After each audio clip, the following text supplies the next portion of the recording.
నమస్తే, good morning అందరికీ. So ఎక్కడ చూసినా అమెరికా, ఆ తర్వాత ఇరాన్, ఇజ్రాయెల్కి సంబంధించినటువంటి గల్ఫ్ దేశాలకు సంబంధించినటువంటి వీడియోలు చక్కర్లు కొడుతూ ఉన్నాయి సోషల్ మీడియాలో అంతా కూడా.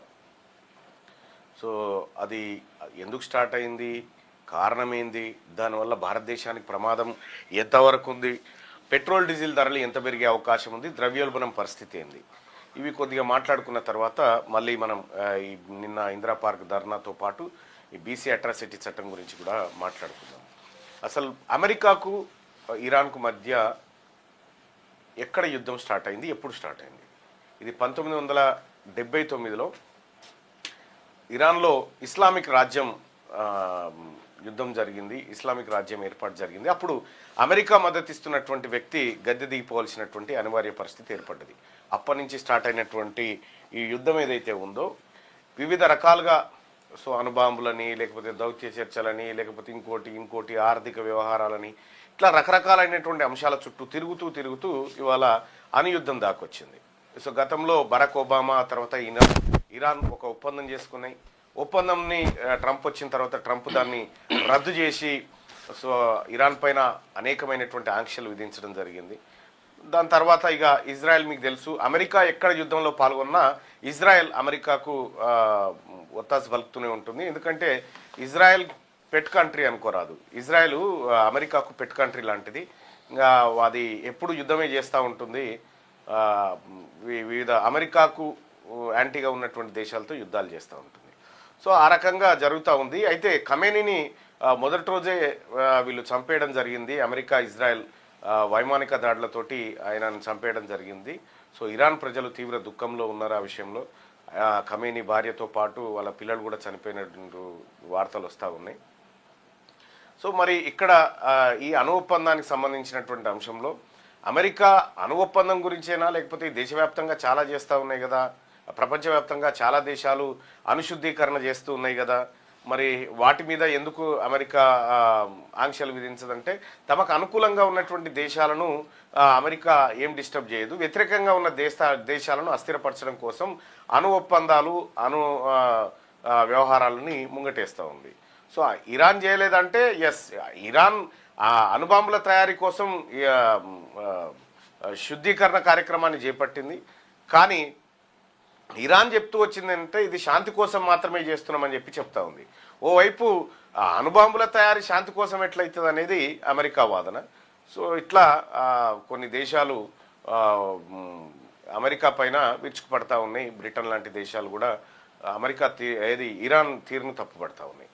ఇక ఇది వ్యవహారం. ఒకవేళ ఇప్పుడు భారత్కు దాదాపు 80% ముడి చమురు నీకు విదేశాల నుంచే ఇంపోర్ట్ అవుతూ ఉంది. విదేశాల నుంచి ఇంపోర్ట్ అవుతున్నటువంటి సమయంలో సో ముడి చమురు ధర, క్రూడ్ ఆయిల్ ఒక బ్యారెల్కి ఒక $10 పెరిగింది అనుకో, మన తాన పెట్రోల్ డీజిల్ ధరలు ఎంత పెరిగే అవకాశం ఉంటుందంటే ప్రస్తుతానికి 50 నుంచి 60 మధ్య క్రూడ్ ఆయిల్ ధరలు ఉన్నాయి. అవి కనుక ఈ 60 ఉందనుకో, 60 పోయి 70 అయిందనుకో, ఇప్పుడు ఉన్నటువంటి 110 రూపాయలు ఉందా పెట్రోల్, ఎంత ఉంది? 110 రూపాయలు ఉంది కదా, అది 115 రూపాయలు అవుతుంది 10 పెరిగితే. సో అది 20 పెరిగింది అనుకో, 120 రూపాయలు అవుతుంది. అంటే ఇక్కడ వాల్యూ యాడెడ్ ట్యాక్స్ని కనుక రాష్ట్ర ప్రభుత్వం, కేంద్ర ప్రభుత్వాలు తగ్గించుకుంటే, ఎక్సైజ్, ఇంపోర్ట్ డ్యూటీస్, లేకపోతే ఇవన్నిటిని కూడా కేంద్ర ప్రభుత్వం, రాష్ట్ర ప్రభుత్వం పన్నులు తగ్గించుకుంటే ధరలో మార్పు ఉండకపోవచ్చు, కొద్దిగా పెరగవచ్చు. కానీ అంతర్జాతీయ మార్కెట్లో క్రూడ్ ఆయిల్ ధరలు పెరిగినాయి అనేటువంటి సాకుతోటి ఆయిల్ కంపెనీలు సహజంగానే ధరలు పెంచుతాయి. సో దాని మీద కేంద్ర రాష్ట్ర ప్రభుత్వాలు పన్నులు వేస్తూనే ఉంటాయి. అల్టిమేట్గా అమెరికా ఇరాన్ యుద్ధం వచ్చి ఈడున్నటువంటి పేదవాడి నడ్డిరుస్తుంది అన్నట్టు. ఇది తర్వాత ద్రవ్యోల్బణం సంగతి మీ అందరికీ తెలుసు. ఇన్ఫ్లేషన్ కూడా చాలా వ్యత్యాసం వస్తుంది. దానివల్ల అన్ని ధరలు కూడా ఇప్పుడు డీజిల్ ధర, పెట్రోల్ ధర పెరిగిందంటే రవాణా ఛార్జీలు పెరుగుతాయి, రవాణా ఛార్జీలు పెరిగిందంటే వస్తు ధరలు పెరుగుతాయి. తద్వారా ఇదంతా పోయి మళ్ళీ సామాన్యుని మీదనే పడుతుంది అన్నట్టు. ఎంకి పెళ్లి సుబ్బిసావుకు వచ్చిందంటే ఇగో ఇదే కారణం.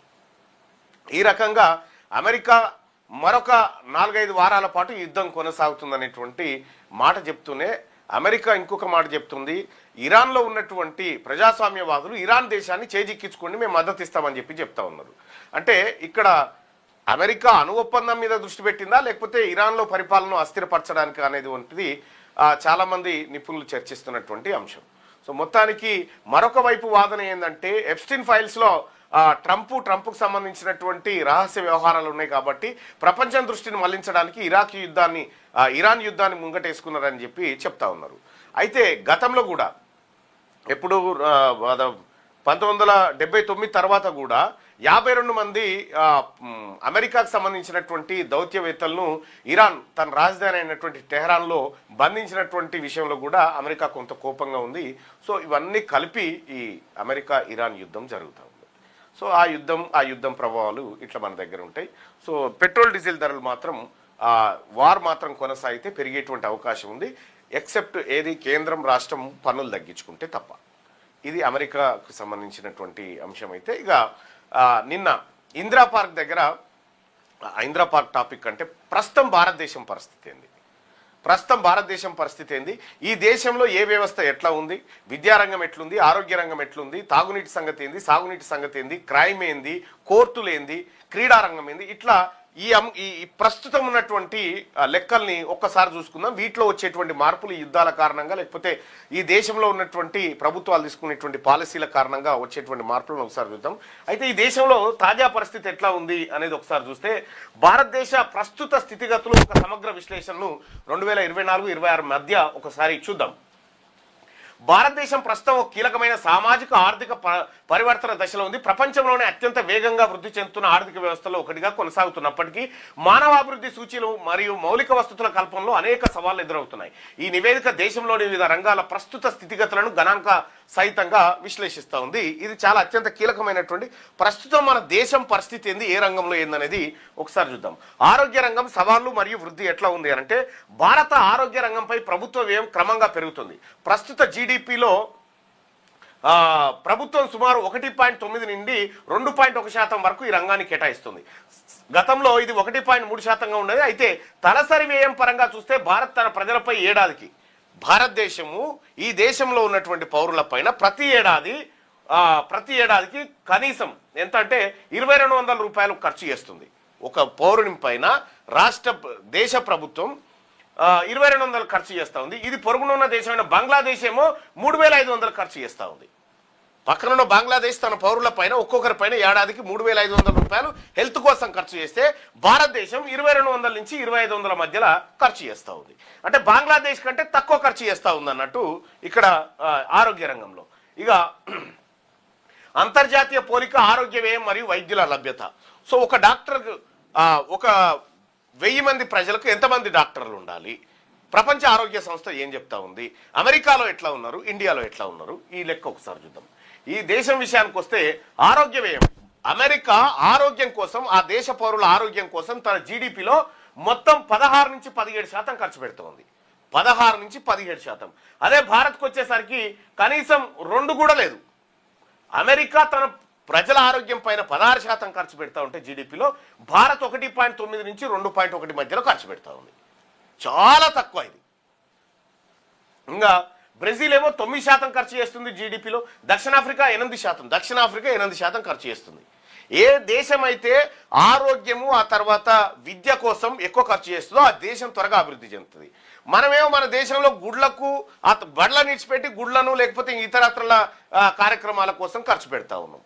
సో ఇక్కడ ప్రభుత్వ తలసరి వ్యయం ఎట్లా ఉంది, ఒక వ్యక్తి పైన అమెరికాలో ఏడాదికి 8 లక్షలు ఖర్చు పెడుతుంది అమెరికా ప్రభుత్వం. ఏడాదికి ఒక వ్యక్తి పైన తన పౌరుల పైన 8 లక్షలు ఖర్చు పెడతా ఉంటే భారతదేశం 2500 రూపాయలు ఖర్చు పెడుతుంది. 2500. ప్రస్తుతం అమెరికాలో ప్రతి 1000 మందికి ఎంతమంది డాక్టర్లు అవైలబుల్ ఉన్నారంటే ప్రతి 1000 మందికి 3 అవైలబుల్ ఉన్నారు. స్వీడన్లో ప్రతి 1000 మందికి 4 కంటే ఎక్కువ ఉన్నారు. భారతదేశంలో ప్రతి 1000 మందికి 1 ఉన్నారు, అది ఆయుష్తో కలిపి. మళ్ళా అంటే మనం వైద్య రంగంలో ఎంత వెనుకబడున్నామో చూడొచ్చు. వైద్యుల లభ్యత భారతదేశం WHO నిబంధన 1:1000 చేరుకుందని ప్రభుత్వం పేర్కొన్నప్పటికీ గ్రామీణ ప్రాంతాల్లో ఇప్పటికీ 1500 నుంచి 2000 మందికి ఒక వైద్యుడు మాత్రమే అందుబాటులో ఉన్నారు.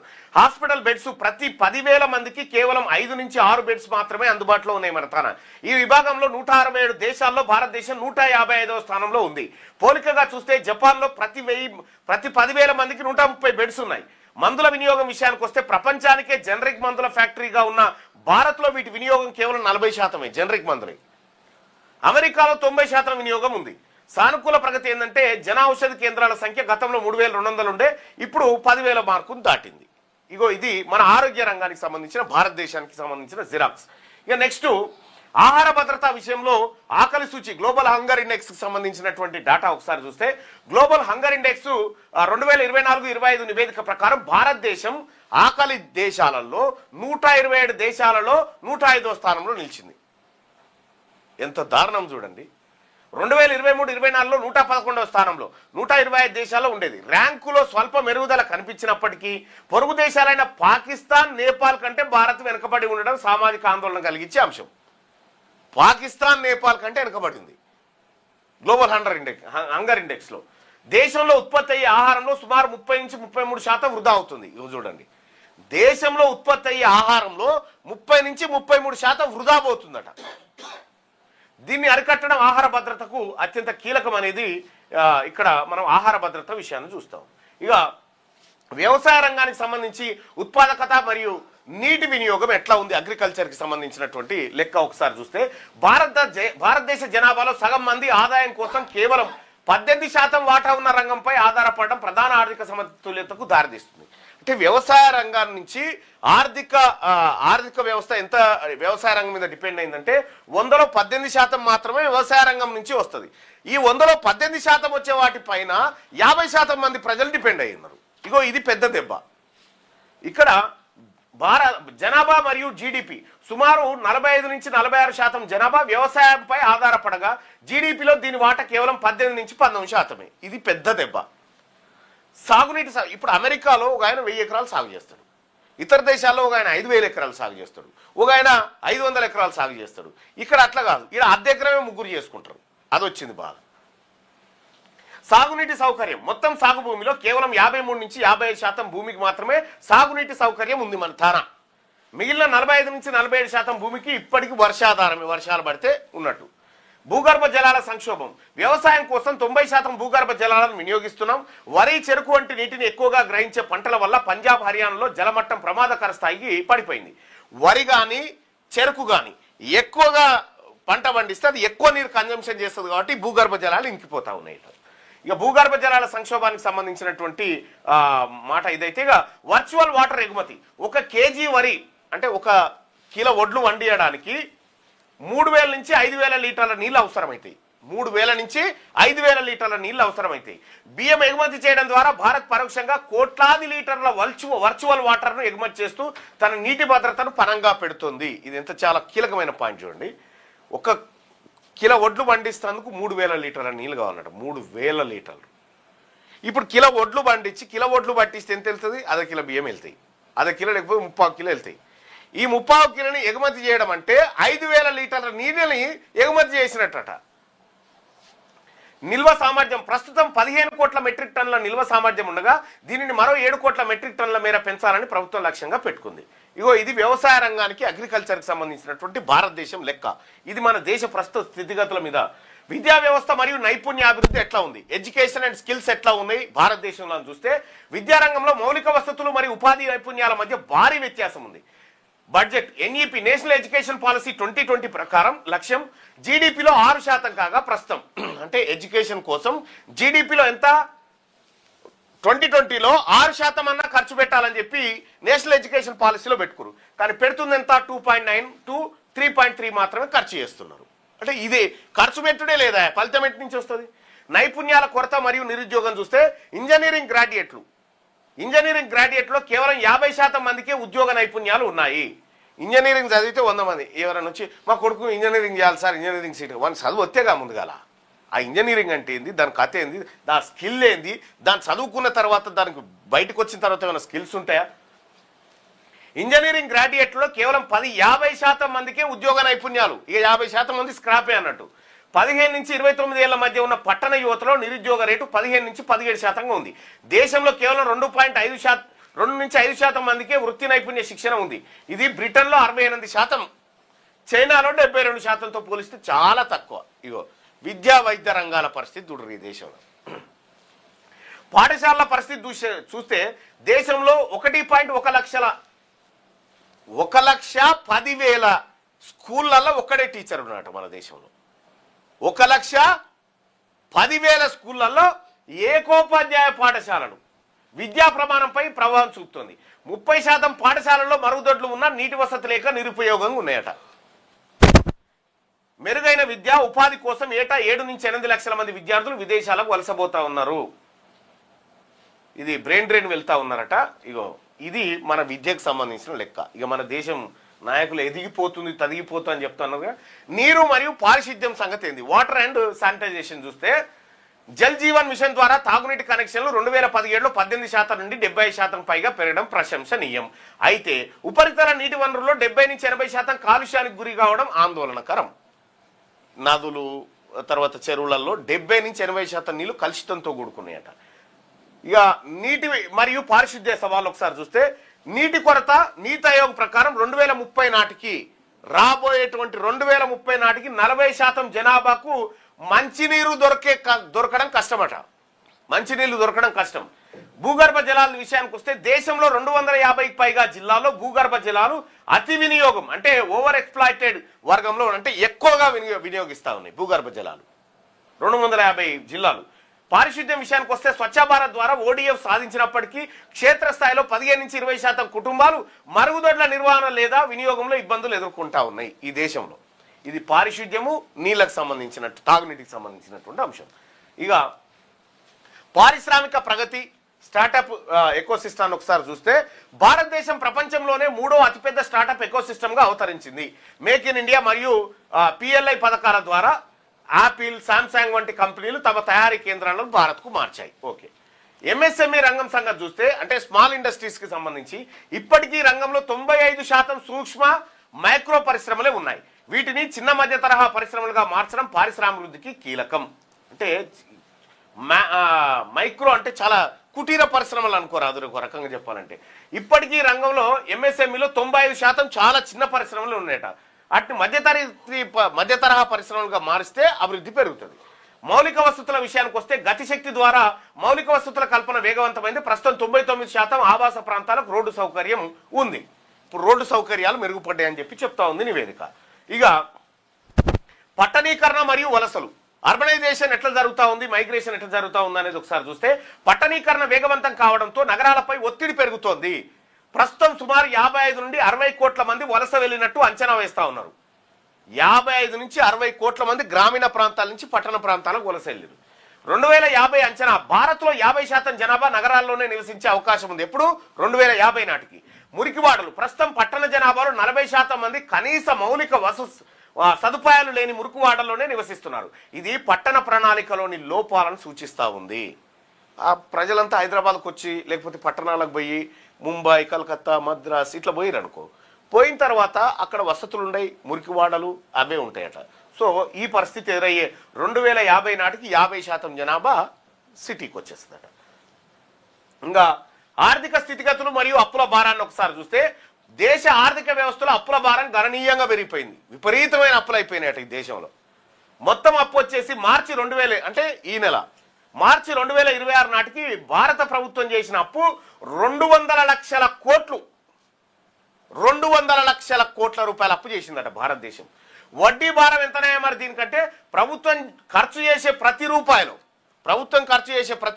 25 పైసలు మిత్తికే పోతుందట. 25 పైసలు సగటు అప్పు. భారత్లో ఒక సగటు రుణగ్రహీతపై ఉన్న అప్పు ఒక్కొక్క మనిషి మీద ఎంత అప్పు ఉంది? 4,80,000 రూపాయల అప్పు ఉందట. 4,80,000 రూపాయల అప్పు ఉంది. ఒక్కొక్క మనిషి మీద భారతదేశం ఖర్చు పెడుతుంది ఆరోగ్యానికి 2,200 ఖర్చు పెడతా ఉంది.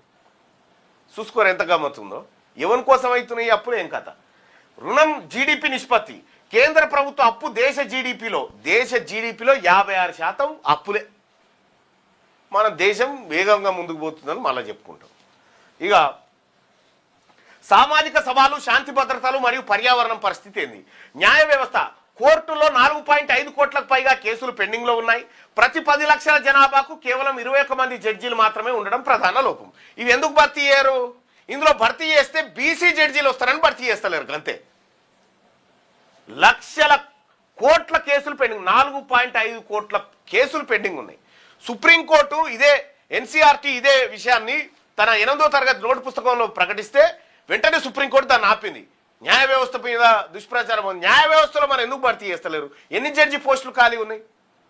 ఖాళీ ఉన్న జడ్జి పోస్టులను భర్తీ చేయాలంటే బీసీలతోని, ఎస్సీలతోని, ఎస్టీలతో నింపాల్సి వస్తుందని చేస్తలేరు.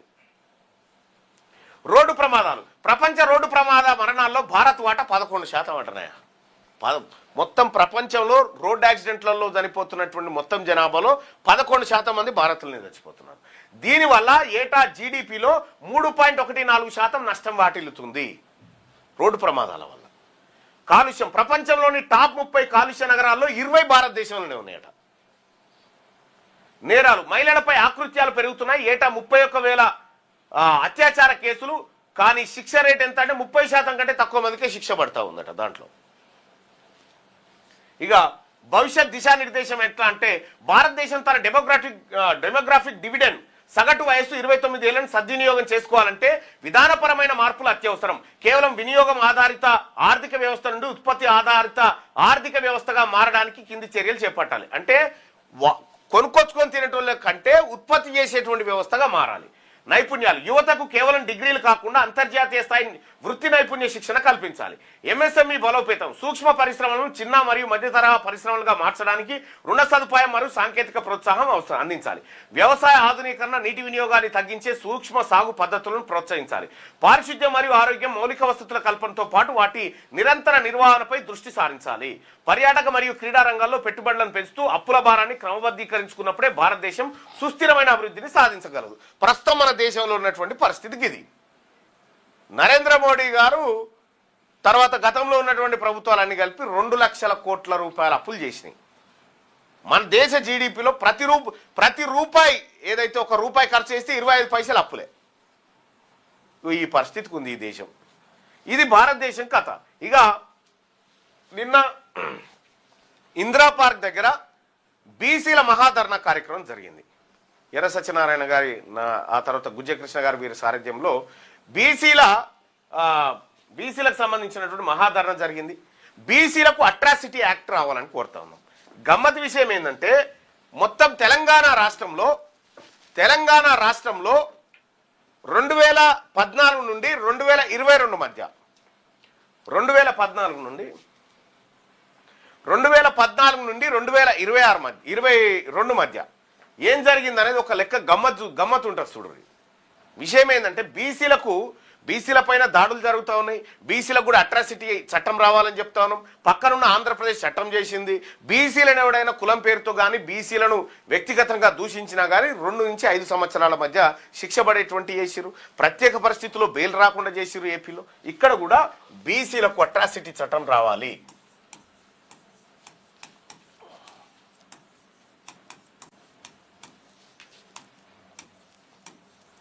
బీసీలకు అట్రాసిటీ చట్టం రావాలని చెప్పి నిన్న ఇందిరా పార్క్ దగ్గర మహాధరణ నిర్వహించడం జరిగింది బీసీలంతా. ఇందులో విషయం ఎందుకు రావాలని చెప్తా ఉన్నామంటే మీరు చూసిరు కదా కుమ్మెరలో ఏం జరిగిందో. కుమ్మెర ఘటనలో బీసీల చేతనే బీసీలదే తప్పని చెప్పించేటువంటి కార్యక్రమాన్ని రెడ్లు చేపట్టిరు. దానికి రేవంత్ రెడ్డి సారథ్యం వీళ్ళందరూ ఉన్నారు. 8 మంది పైన కేసులు అయితే 3 దొరికి 5గురు పరారులో ఉన్నారు. వాళ్ళు పరారులో ఉండి 15 రోజులు ఇయ్యాలటికి పత్తలేరు. ఇప్పుడు ఎటు పోయి రావా అంటే సప్పుడు లేదుగా. దొరకలేరు అని ఎందుకు దొరకరా? ఎవడన్నా చిన్న ఇనుప ముక్క దొంగతనం చేస్తే వాడు దొరకకపోతే వాడిని ఇంటి వాళ్ళని తెచ్చి కూర్చున్న పెడతారు కదా. వీళ్ళు ఇప్పుడు కూర్చున్న పెట్టరా? రెండో విషయం ఏంటంటే బీసీల పైన తెలంగాణ వ్యాప్తంగా భారీగా దాడులు జరుగుతున్నటువంటి నేపథ్యంలో మాకు కూడా ప్రత్యేక అట్రాసిటీ చట్టం కావాలని చెప్పి డిమాండ్ చేసినాం. దీంట్లో ఎందుకు డిమాండ్ చేయాల్సి వచ్చిందంటే 2014-2022 మధ్య, ఇందులో 2015 డాటా మిస్ అయింది, ఇది ఒక్కటి దొరకలేదు. ఈ మధ్య కాలంలో మొత్తం తెలంగాణ రాష్ట్రంలో ఎస్సీ ఎస్టీ కేసులు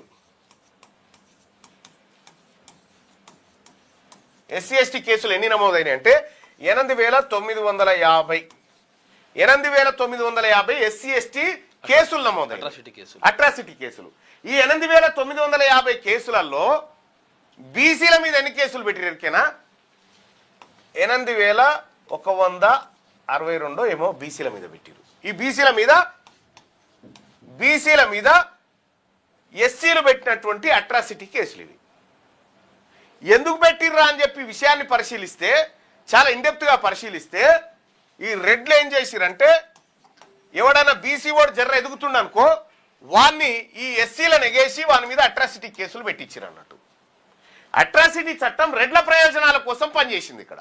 మరి బీసీల మీద ఈ తరీకాలో ఎస్సీ ఎస్టీ అట్రాసిటీలు కేసులు పెడతా ఉన్నారు. అందులో చాలా వరకు ఇందులో వాస్తవానికి ఇందులో ఏంటంటే ఇందులో కనీసం 30% కూడా నిజమైన కేసులు లేవట. 30% కూడా నిజమైన కేసులు లేవట. ఇది ఎవరో కాదు, రాష్ట్ర ప్రభుత్వం దిశా మీటింగులు పెట్టి అన్ని సర్క్యులర్ చేస్తూ ఉంటే అవి కలెక్ట్ చేసి తీసినటువంటి లెక్కలు. ఆ ఎఫ్ఐఆర్ కాపీలలో ఏ కులం ఏం కథ ఏం లెక్క అనే దాని మీద తీసినాం. ఇక్కడ రెడ్లు వెలమల మీద పెట్టినటువంటి కేసులు చాలా స్వల్పం, చాలా తక్కువ. రెడ్లు వెలమల మీద పెట్టినటువంటి కేసులు కేవలం వందల సంఖ్యలోనే ఉన్నాయి. బీసీల మీద పెట్టిన కేసులు 8162 కేసులు ఉన్నాయి, ఎస్సీ ఎస్టీ కేసులు. మరి బీసీలకు కూడా ప్రత్యేక అట్రాసిటీ చట్టం రావాల్సినటువంటి అవసరం ఉంది. ఆంధ్రప్రదేశ్ రాష్ట్రం ఇటీవల చేసింది, చంద్రబాబు నాయుడు ప్రభుత్వం చేసింది, పవన్ కళ్యాణ్ ప్రభుత్వం చేసింది. సో పవన్ కళ్యాణ్ గారికి, చంద్రబాబు నాయుడు గారికి బీసీల తరఫున కృతజ్ఞతలు తెలియజేస్తా ఉన్నాం, ధన్యవాదాలు. తెలంగాణ రాష్ట్రంలో ఈ రెడ్డి పరిపాలన ఈ బీసీ అట్రాసిటీ చట్టం తేవడానికి ఇష్టపడతలేదు. ఒకవేళ బీసీల అట్రాసిటీ చట్టం వస్తే రెడ్ల అరాచకాలు ఆగిపోతాయి అనేది ఇప్పుడు వాళ్ళ బాధ. కాబట్టి బీసీ ప్రజలారా మనకు కూడా ప్రత్యేక చట్టం రావాల్సిందే. మన బీసీలను ఎవడైనా గొల్లోడా, మంగళోడా, సాకలోడా అనేవాడైతే తిడతాడో వాని పని కూడా కావాలి. అందుకోసమే మనకు ప్రత్యేక చట్టం కావాల్సిందే. తెలంగాణ రాష్ట్ర జనాభాలో 160% మంది ఉన్నటువంటి ప్రజలకు ప్రత్యేక చట్టం అవసరం. దానికోసమనే నిన్న మహాధర్నా కార్యక్రమం నిర్వహిస్తే చాలా మంది వక్తలు మాట్లాడారు, చాలా మంది సంఘాలలో అందులో పాల్గొన్నారు, పార్టీలకు అతీతంగా అందులో పాల్గొనడం జరిగింది. ఆ మహాధర్నా కార్యక్రమంలో పాల్గొన్నటువంటి ప్రతి ఒక్కరు కూడా ధన్యవాదాలు తెలియజేస్తూ, ఇది ఆరంభం మాత్రమే. చాలా పెద్ద బలమైనటువంటి బీసీ ఉద్యమాన్ని తెలంగాణ రాష్ట్రంలో అందరం కూడా కలిసి వచ్చేటువంటి వాళ్ళందరం కూడా కలిసి నిర్మించడానికి సమాయత్తమైతా ఉన్నాం. మీ అందరూ చూస్తూనే ఉన్నారు. ఆ కార్యక్రమాన్ని దిగ్విజయంగా తీసుకుపోతాం. 2029లో అంటే 28లో జమ్లీ ఏది పార్లమెంట్ ఎన్నికలతో పాటే నిర్వహిస్తా అంటున్నారు కాబట్టి 2029 అంటున్నారు. అయితే 2028 డిసెంబరే డెడ్ లైన్. అయితే ఖచ్చితంగా ఈ రెడ్డి ప్రభుత్వం ఇది చేయకపోతే 2028లో బీసీ ప్రభుత్వం ఏర్పడ్డ తర్వాత ఈ చట్టం పేరు కూడా కుమ్మెర చట్టం అని తీసుకొస్తాం. 2028లో కుమ్మెర చట్టం అని చెప్పి బీసీల పైన ఒత్తిడి లేదంటే ఇతర అంశాలు ఏవైతే ద్వారా వాళ్ళని ఇబ్బంది పెడతారో వాటిని నిరోధించేటువంటి కుమ్మెర చట్టం 2029 ఈ ప్రభుత్వం తీసుకురాకపోతే మేము తీసుకురావడానికి సిద్ధంగా ఉన్నాం. 2028 నాటికి ఈ రెడ్లను, ఈ వెలమలను ఈ తెలంగాణ రాష్ట్రంలో పుట్టగతులు లేకుండా రాజకీయంగా ఖతం చేసి బీసీల అధికారంలోకి వచ్చిన తర్వాత బీసీలు తెచ్చుకోబోతున్నటువంటి చట్టం ఇది. దీనికోసం నిన్న డిమాండ్ చేయడం జరిగింది. అలాగే తెలంగాణ రాష్ట్రంలో బీసీ ప్రజలారా, బీసీ మేధావులారా, బీసీ ఉద్యోగస్తులారా, బీసీ అడ్వకేట్ సోదరులారా, బీసీ డాక్టర్లారా, బీసీ విద్యార్థి సోదరులారా, బీసీ మహిళా సోదరిమణులారా, మనందరం కూడా ఒక్కటైనం. ఈ రోజు ఈ పరిస్థితులు ఉన్నటువంటి దరిదాపుల్లో మన కళ్ళ ముందే ఒక బిడ్డను కాలుతోని తొక్కి సంపి ఇలా రెడ్లది తప్పు లేదని చెప్తున్నటువంటి మాట మీరు అందరూ చూస్తూనే ఉన్నారు కదా. ఈ దుర్మార్గాన్ని ఖతం చేయాలి. అందరం చచ్చిపోతాం ఏదో ఒక రోజు, బట్ మన జాతుల కోసం ఏదైనా చేసిన తర్వాతనే చావాలి. ఉన్నది ఒకటే జన్మ, ఈ జన్మలోనే ఏదైనా మన ప్రజల కోసం చేయాలి. ఈ అరాచకాన్ని అంతం చేసే దిశగా ఈ యుద్ధంలోకి మీరు రండి, ఈ యుద్ధంలో మీరు పాల్గొనండి, తెలంగాణ రాజ్యాధికార పార్టీలో చేరండి. ఈ యుద్ధాన్ని మరింత ముందుకు నడిపించాల్సిందిగా రిక్వెస్ట్ చేస్తా ఉన్నా. మీరు ఈ పార్టీలో చేరాలంటే మీరు చేయాల్సినటువంటిది ఒకటే చిన్న పని. ఇది ఈ తెలంగాణ రాజ్యాధికార పార్టీ, ఇది ఫక్తు బీసీల ఆకాంక్షలు నెరవేర్చే పార్టీ. ఇది అన్యాయం జరిగిన వర్గాలకు అండగా నిలబడేటువంటి పార్టీ.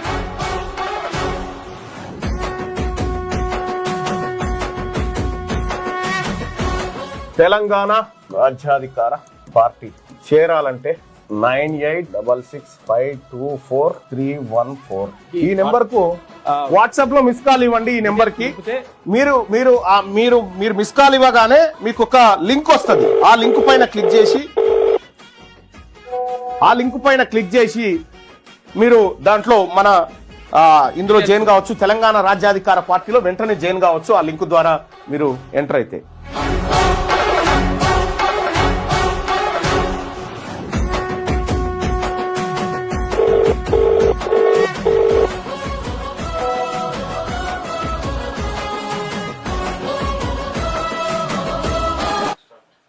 చూసారు కదా ఎందుకు అట్రాసిటీ కావాలంటున్నారో. అంటే ఇవే కాదు, అసలు యాక్చువల్గా ఇప్పుడు జరుగుతున్నటువంటి ఈ కుమ్మరి ఘటన ఒకటే కాదు, తర్వాత ఉమ్మడి నిజామాబాద్ జిల్లాలో కానీ, ఉమ్మడి ఆదిలాబాద్ జిల్లాలో కానీ, ఉమ్మడి కరీంనగర్ జిల్లాలో కానీ, ఇక్కడ కొన్ని అది ఉమ్మడి నిజామాబాద్ జిల్లాలో అయితే ఇక వీడీసీల పేరుతోటి, అంటే విలేజ్ డెవలప్మెంట్ కమిటీల పేరుతోటి మొత్తం కూడా అరాచకాలు కొనసాగుతూ ఉన్నాయి. తర్వాత కుల బహిష్కరణ, తర్వాత గ్రామ బహిష్కరణ, ఆ గ్రామంలో ఎవరు వాళ్ళకి నీళ్ళు ఇవ్వద్దు, మనం చూసింది కదా మీరు. ఇట్లా చాలా రకాలుగా చాలా మంది ఇక్కడ బీసీలకు సంబంధించి మొత్తం కూడా వెలేస్తున్నటువంటి పరిస్థితి కనిపిస్తూ ఉంది. కాబట్టి దానికోసం అని చెప్పేసి బీసీలకు అట్రాసిటీ కావాలని తీర్మానం డిమాండ్ చేస్తూ ఉన్నాడు. విషయం ఏంటంటే ఇప్పుడు ఎవరిని కులం పేరుతో పెట్టి తిట్టినా కానీ తిట్టినట్టే, ఎవరికైనా ఆత్మాభిమానం ఉంటుంది, ఆత్మగౌరవం ఉంటుంది. కాబట్టి ఇష్టం వచ్చినట్టుగా ఇది మాట్లాడితే ఇది కరెక్ట్ కాదనేటువంటి విషయం ఉన్నది.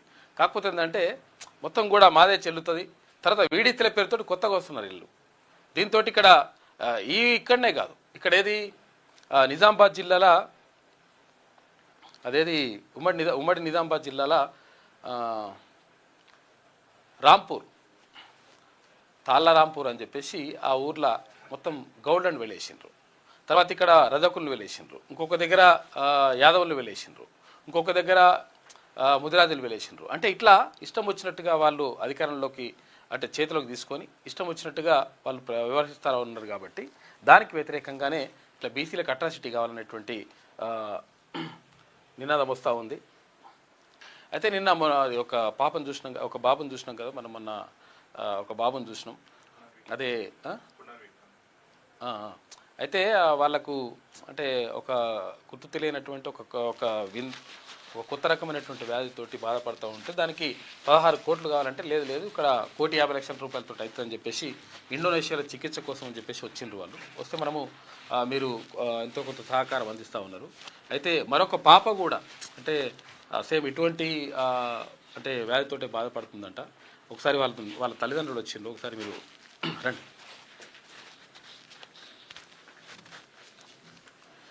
చెప్పండి ఎక్కడి నుంచి వచ్చిండ్రు, ఏం పేరు? నా పేరు నరేష్, కవిత. మా బేబీ పేరు వచ్చి లక్షిత. నాగర్కర్ నుంచి తిమ్మాజ్పేట నుంచి వచ్చినామన్న. ఓకే. మా బేబీ గ్రోత్ డెవలపింగ్ అనేది ఆగిపోయింది అన్న. ఓకే. న్యూరో ట్రాన్స్మిటర్ డిజాస్టర్ వల్ల ఆగిపోయింది. మన బాబుది కూడా అట్లనే అయిందంట. అయితే దానికి వచ్చే కాస్ట్ వచ్చేసి 30 కోట్లు అని అంటారు. 30 కోట్ల? 30 కోట్లు అంటారు. దానికోసం ఏమైనా హెల్ప్ చేస్తారని. ఓకే. అంటే ఇప్పుడు గ్రోత్ ఆగిపోయింది, గ్రోత్ పెరగాలంటే అయిపోయింది. 6 months వరకు 6 kg వరకే ఉంది, ఇంకా అయిపోయింది. ఇప్పుడు 14 months మా బేబీ. ఓకే. 30 కోట్లు కావాలంటారు. ఎవరు అంటున్నారు అది? మన డాక్టర్ చెప్పినాడు, ఒక ఇర్కిస్ ఫార్మా వాళ్ళ నెంబర్ ఇచ్చినాడు. వాళ్ళకు ఫోన్ చేసి కనుక్కుంటే వాళ్ళు నాకు అట్లా చెప్పిన 30 crores అయితే అని చెప్పినారు. ఎవరైనా అంటే 30 కోట్లు అయితే అంటున్నారు. ఒకవేళ సహాయం చేయాలనుకున్నా, లేదంటే ఒకవేళ అంటే ఆర్థిక సాయం కాకుండా లేకపోతే మేమే వైద్యం చేయిస్తామనేటువంటి వాళ్ళు ఎవరైనా ఉంటారు, ఎన్జిఓస్ ఏమన్నా అటువంటి సంస్థలు ఉంటాయి. కాబట్టి అటువంటిది ఏమైనా చేయాలనుకుంటే కూడా ఏది పాప పేరు? లక్షిత పాప పేరు లక్షిత. మీ నెంబర్ ఇవ్వండి. 998509095509. ఎవరిది? మీ పేరా? నా పేరు నరేష్ అన్న. పేరు పి నరేష్. పి నరేష్ పేరుతో ఉంటుంది ఇది. ఒకవేళ ఫోన్పే గూగుల్ పే చేయడం కానీ లేదంటే ఒకవేళ ఎవరైనా స్వచ్ఛంద సంస్థలు ముందుకు వచ్చి ఒకవేళ ఈ పాపకి వైద్యం చేయిస్తా అంటే వాళ్ళకు కూడా వాళ్ళు రిక్వెస్ట్ చేస్తూ ఉన్నారు. పాపం 14 నెలలు అవుతుంటే ఇంకా పాప ఎదుగుదల లేదని చెప్పేసి అంటున్నారు. కాబట్టి ఎవరైనా హెల్ప్ చేయాలనుకుంటే ఈ నెంబర్కి 999850 తర్వాత 9550 మీరు ఫోన్పే కానీ గూగుల్ పే కానీ చేయొచ్చు. లేదంటే ఒకవేళ హెల్ప్ చేయాలనుకుంటే అంటే ఒకవేళ వైద్య సాయం వేయాలనుకుంటే 30 కోట్లు అయితే అంటున్నాం. 30 కోట్లు అవుతుందా లేకపోతే ఇంకేమైనా తక్కువ కూడా అవుతుందో తెలియదు ఇంకా. కాకపోతే ఏంటంటే దానిపైన కొంతవరకు అవగాహన ఉంటే ఆ నెంబర్కి కాల్ చేయండి. కాల్ చేస్తే డెఫినెట్గా మిమ్మల్ని సంప్రదిస్తే ఆ పాపకు వైద్యం చేస్తే మనము ఆమెని కొంతవరకు మనం కాపాడినట్టు అవుతుంది. కాబట్టి దానికోసం వచ్చింది. చెప్పండి, ఇంకేమైనా చెప్తారా? మాట్లాడతాను. ఇది లక్షితకు సంబంధించి నరేష్ వాళ్ళ తల్లిదండ్రులు ఇద్దరు వచ్చిండ్రు. కాబట్టి ఎవరన్నా అంటే ఆ పాపను అంటే చిన్న పాపం అంత చాలా బాగుంది కానీ కాకపోతే అంటే ఎదుగుదల లేదంట, ఇబ్బంది ఉన్నది. దానికోసం అని చెప్పేసి ఎవరైనా సహాయం చేయాలనుకుంటే ఈ నెంబర్కి కాల్ చేయడం కానీ లేకపోతే ఫోన్పే గూగుల్ పే చేయడం కానీ చేసి సహాయం చేయమని చెప్పి రిక్వెస్ట్ చేస్తున్నారు.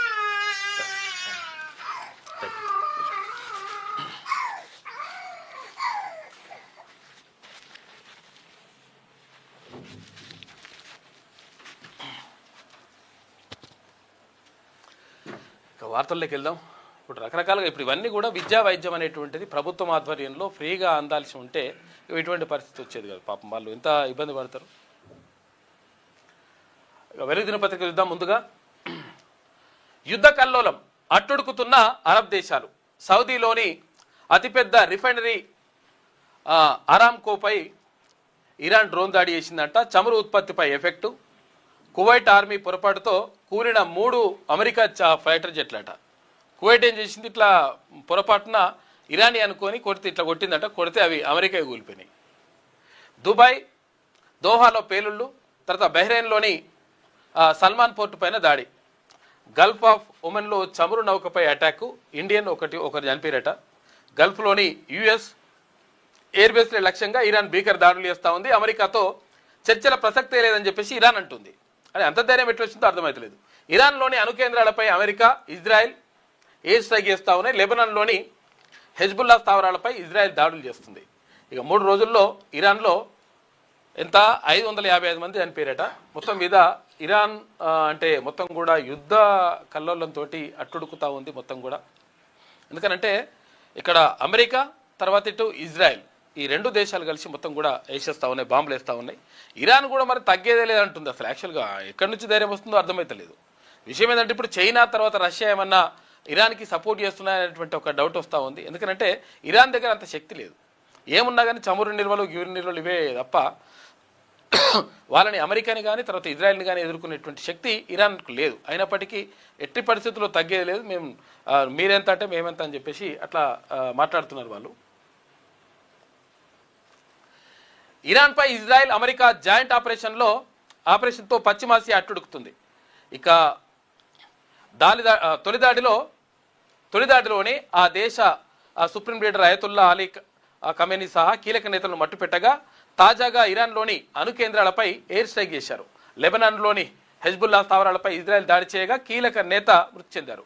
మరోవైపు తమ సుప్రీం లీడర్ ఖమేనీ హత్యకు ప్రతీకారంగా ఇరాన్ దాడులు తీవ్రతరం చేసింది. దీంతో మిడిల్ ఈస్ట్లో మినీ వరల్డ్ వార్ జరుగుతున్నది. ప్రతిదాడులతో సోమవారం మూడో రోజు పశ్చిమాసియాలో హైటెన్షన్ నెలకొన్నది. ఇక కువైట్లోని అమెరికా ఎంబసీపై ఇరాన్ డ్రోన్ మిస్సైళ్లతో దాడికి పాల్పడింది. ఈ ప్రాంతంలో దట్టంగా పొగ అలుముకుంది. బాంబు పేలుళ్లు, అంబులెన్సులు, ఫైర్ ఇంజన్ల సైరన్లతోటి ఆ ప్రాంతం దద్దరిల్లింది. ఇక సౌదీ అరేబియాలోని అతిపెద్ద రిఫైనరీ అయినటువంటి ఆరామ్కోపై ఇరాన్ షాహెద్ 136 డ్రోన్తో అటాక్ చేసింది. దీంతో ఆ కేంద్రం వద్ద భారీగా మంటలు చెలరేగి చమురు ఉత్పత్తులపై ఎఫెక్ట్ పడది. మొత్తం కూడా బాంబులతో దద్దరిల్లినటువంటి పరిస్థితి కనిపిస్తూ ఉంది ఇరాన్లో. తర్వాత ఇరాన్ కూడా ఇక్కడ సౌదీ అంటే ఇక్కడ అరబ్ కంట్రీస్ పైన కూడా దాడులు చేస్తూ ఉంది. ఎందుకంటే ఇక్కడ షియాలు సున్నీలు అనేటువంటి విషయం వచ్చింది కాబట్టి ఇక్కడ సున్నీల పైన ఇక్కడ ఈ షియాలు దాడి చేస్తున్నటువంటి పరిస్థితి కనిపిస్తుందని చెప్పేసి వార్త కనిపిస్తూ ఉంది. ఇరాన్పై కొనసాగుతున్న అమెరికా ఇజ్రాయెల్ ఆపరేషన్ ఇంకా నడుస్తూనే ఉందట. ప్రతీకార దాడులతో విరుచుకుపడుతున్న ఇరాన్. కువైట్లోని యుఎస్ ఎంబసీపై అటాక్, 3 అమెరికా సైనికులు కూడా చనిపోయారట. ఇది ఇట్లా నడుస్తుంది. 5 వారాల దాకా యుద్ధమే అని చెప్పేసి అంటున్నాడు ట్రంప్. ఎవరు? అమెరికా అధ్యక్షుడు. ఖమేనీని చంపినందుకు గర్వపడుతున్నా అని చెప్పేసి డొనాల్డ్ ట్రంప్ అంటున్నాడు. ఇక ముందుగా ఖమేనీనే నాపై దాడి చేయాలనుకున్నాడు, తానే ఆయనపై ఫస్ట్ అటాక్ చేశాడని వెల్లడి. అధ్యక్ష ఎన్నికల టైంలో తనపై 2 సార్లు ఇరాన్ హత్యకు ప్రయత్నించిందని చెప్పేసి ఆరోపిస్తున్నాడు ఎవరు? ట్రంప్. ఇరాన్పై మేము కూడా యుద్ధం చేస్తాం. ఇక Britain, Germany, France open statement. Iran పైన యుద్ధం మేము కూడా చేస్తామని చెప్పేసి వీళ్ళు అంటున్నారట. ఎందుకంటే ఇక్కడ ఇజ్రాయెల్ తరఫున తర్వాత అమెరికా తరఫున వీళ్ళు కూడా వస్తున్నారు. ఒక రకంగా ప్రపంచ యుద్ధం లెక్కనే. అక్కడనేమో రష్యా, ఇరాన్ వైపు ఏమో రష్యా, చైనా, తర్వాత ఉత్తర కొరియా, ఈ 3 దేశాలు అక్కడ సపోర్ట్ చేస్తుంటే ఇక్కడనేమో అమెరికా తరఫున తర్వాత ఇజ్రాయెల్ తరఫున బ్రిటన్, జర్మనీ, ఫ్రాన్స్ ఓపెన్ ఇవన్నీ కూడా ఫ్రాన్స్ కూడా ఓపెన్ స్టేట్మెంట్ ఇస్తున్నాయి. ఏమని? మేము 100% ఇక్కడ ఇజ్రాయెల్ తరఫున తర్వాత అమెరికా తరఫున మేము కొట్లాడతామని. అమెరికా సైనిక స్థావరాల నుంచి బ్రిటన్ దాడులు, ఇక ఖతార్ వైపు దూసుకెళ్తున్న ఇరాన్ డ్రోన్ కూల్చివేత అని చెప్పేసి ఒక వార్త కనిపిస్తూ ఉంది. కువైట్లోని యుఎస్ ఎంబసీపై ఇరాన్ దాడి చేసింది. ఎక్కడికక్కడ మొత్తం కూడా దాడులు జరుగుతూ ఉన్నాయి. ఈ టెహ్రాన్పై అమెరికా ఇజ్రాయెల్ దాడితో దట్టంగా కమ్ముకున్న పొగ అని చెప్పేసి ఇది పరిస్థితి. ఇక లెబనాన్లోని దాహియే సిటీపై ఇజ్రాయెల్ బాంబుల వర్షం కురిపించింది. ఇక కువైట్లో కూలిపోతున్న అమెరికన్ F-15 ఫైటర్ జెట్. ఇట్లా ఎక్కడికక్కడ మొత్తం యుద్ధం నడుస్తూ ఉంది. నెతన్యాహు ఆఫీస్పై మిసైల్ అటాక్ అంట. నెతన్యాహు అంటే ఎవరు? ఇజ్రాయెల్ అధ్యక్షుడు నెతన్యాహు ఆఫీస్ పైన దాడి చేసిందంట ఇరాన్. ఇరాన్కు చెందిన ఇస్లామిక్ రెవల్యూషనరీ గార్డ్ కోర్టు వెల్లడి, దాడి జరగలేదని చెప్పేసి ఇజ్రాయెల్ అంటుంది. బయటకు వచ్చి మాట్లాడాడు నెతన్యాహు. ఇక ఇరాన్ అణుకేంద్రాలపై అమెరికా వైమానిక దాడులు, రేడియేషన్ స్థాయిలు సాధారణంగానే ఉన్నాయని చెప్పేసి IAEA చీఫ్ చెప్తా ఉన్నారు. మొత్తం మీద అసలు విషయం ఏంటంటే ఒక రకంగా నెతన్యాహు ఇక్కడ భారత్కు కొంచెం అనుకూలంగా ఉన్నాడు. మొన్ననే చర్చలు జరిపినారు ఎవరు? భారత ప్రధాని నరేంద్ర మోడీ, తర్వాత ఇక్కడ ఎవరు నెతన్యాహుకు చర్చలు జరిపినారు. ఇజ్రాయెల్ తోటి మంచి సంబంధాలు కొనసాగుతామని భారత్ చెప్పింది. ఈ నేపథ్యంలో మొత్తం మీద అంటే ఇరాన్ గతంలో అక్కడ పాకిస్తాన్ తోటి యుద్ధం జరిగినప్పుడు, తర్వాత గొడవలు జరిగినప్పుడు అక్కడ పాకిస్తాన్కు సపోర్ట్ చేస్తూ ఇరాన్ మాట్లాడింది. దీంతో కొంతవరకు భారత్కు ఇరాన్కు సరైనటువంటి సత్సంబంధాలు లేవు. అయినప్పటికీ అంత అక్కడ కొంతమంది మన వాళ్ళు ఉన్నారు, భారతీయులు అక్కడ పని చేసుకుంటున్నారు, లేకపోతే చదువుకుంటున్నారు, రకరకాలుగా ఉన్నారు కొంతమంది. కాకపోతే ఏంటంటే సరైనటువంటి పూర్తి స్థాయి సంబంధాలు లేవు. అందుకనే ఇరాన్కు సపోర్ట్ చేస్తున్నామనేటువంటి మాటను కానీ తర్వాత లేకపోతే ఇక్కడ సపోర్ట్ చేస్తున్నామనేటువంటి మాటను కానీ భారత్ చెప్తలేదు ఇప్పటి వరకు. ఇక సెన్సెక్స్ 1000 పాయింట్లు డౌన్ అయింది. 313 పాయింట్లు నష్టపోయిన నిఫ్టీ, 6.5 లక్షల కోట్ల సంపద ఆవిరి. క్షీణించిన రూపాయి 41 పైసలు కిందకు. భారీగా పెరుగుతున్న క్రూడ్ ఆయిల్ ధరలు, ఎందుకంటే ఈ యుద్ధం జరుగుతుంది కాబట్టి. త్వరలోనే $100 చేరుతుందని అంచనా. గోల్డ్ 3,300 రూపాయలు, కిలో వెండి 8,000 రూపాయలు జంప్ అయినాయట, పెరుగుతున్నాయి. ఇరాన్పై మేము కూడా యుద్ధం చేస్తామని చెప్పేసి ఈ దేశాలు అంటుంటే ప్రధాని హై లెవెల్ మీటింగ్ పెట్టిండు. పశ్చిమాసియా దేశాల్లోని ఇండియన్స్ భద్రతపై సమీక్ష పెట్టిండు. ఎందుకంటే ఇరాన్ పైన దాడులు జరుగుతూ ఉన్నాయి. ఇక్కడ అమెరికా కానీ తర్వాత ఇజ్రాయెల్ కానీ దాడులు చేస్తుంది. అక్కడ ఇరాన్లో ఉన్నటువంటి భారతీయులకు సంబంధించి, తర్వాత ఇరాన్ కూడా ఇక్కడ UAE అంటే ఇక్కడ అరబ్ కంట్రీస్ పైన అక్కడ ఉన్నటువంటి ఎంబసీల పైన దాడులు చేస్తూ ఉంది. ఈ నేపథ్యంలో అక్కడ ఉన్నటువంటి భారతీయులకు సురక్షితంగా ఇక్కడ తీసుకురావాలనేటువంటి విషయం పైన నిన్న హై లెవెల్ మీటింగ్ పెట్టిందట ప్రధాని నరేంద్ర మోడీ. ఇక నెతన్యాహుకు ఫోన్ కాల్, బహ్రెయిన్ రాజుతో కూడా మాట్లాడిండు మోడీ. ఇజ్రాయెల్లోని లక్షలాది మంది భారతీయుల రక్షణపై ఆందోళన వ్యక్తం అవుతా ఉంది. ఎందుకంటే బయట ఉన్నారు మనోళ్ళు చాలా మంది. ప్రజల కోసం పనిచేయండి, అప్పుడే గొప్ప నేతగా ఎదుగుతారని చెప్పేసి రాహుల్ గాంధీ అంటుండు. నిన్న రాహుల్ గాంధీ ఎక్కడ వికారాబాద్ జిల్లా అనంతగిరికి వచ్చిండు. ఈ అనంతగిరి కొండల్లో వాళ్ళకు శిక్షణ తరగతులు నడుస్తున్నాయి. ఎవరికి? తెలంగాణ తర్వాత ఆంధ్రప్రదేశ్కు సంబంధించినటువంటి కాంగ్రెస్ పార్టీ జిల్లా అధ్యక్షులకు శిక్షణ తరగతులు నడుస్తూ ఉన్నాయి. తర్వాత అక్కడ ముఖ్య నేతలందరూ కూడా నిన్న కలిసిండ్రు, రాహుల్ గాంధీని కలిసిండ్రు. ఈ నేపథ్యంలో మొత్తం మీద ఇక్కడ అన్ని విషయాలు మాట్లాడడం మంచినే ఉన్నది, కానీ ఇక్కడ ఇచ్చినటువంటి హామీల గురించి మాట్లాడే లేదనేటువంటి ఆరోపణ మాత్రం రాహుల్ గాంధీ పైన ఉన్నది. బీసీ డిక్లరేషన్ సంగతి ఏమైంది? తర్వాత ఇక్కడ విద్యార్థులకు ఉద్యోగాలు అంటే అభ్యర్థులకు ఉద్యోగాలు ఇస్తాననేటువంటి మాట ఏమైంది అని చెప్పేసి నిరసనలు వ్యక్తం అవుతా ఉన్నాయి రాహుల్ గాంధీకి సంబంధించి. ప్రజల కోసం పనిచేయండి, అప్పుడే గొప్ప నేతగా ఎదుగుతారని చెప్పేసి రాహుల్ గాంధీ అంటుంటే, శివుడే మనకు ఆదర్శం, నిరాడంబరతే మన మూల సిద్ధాంతం, ఆడంబరాలు అధికార వ్యామోహం బీజేపీ విధానం అని చెప్పేసి ఒక వార్త కనిపిస్తూ ఉంది. ఇక్కడ కూడా ఒక పాయింట్ని మనము ఇక్కడ ప్రత్యేకంగా గమనించాల్సిన అవసరం ఉంటుంది. భారతీయ జనతా పార్టీ ఎక్కువగా ఏది వైష్ణవాలయాలకు సంబంధించి వైష్ణవానికి సంబంధించి అంటే మద్దతు తెలియజేస్తుంది అనేటువంటి ఒక చర్చ జరుగుతూ ఉంది. అయితే వైష్ణవాలయాలు అంటే వెంకటేశ్వర స్వామి లేకపోతే పొడుగునామాలు. అయితే ఇక్కడ ఏది కాంగ్రెస్ పార్టీ ఏం తీసుకోవాలనుకుంటుందంట, ఇప్పుడు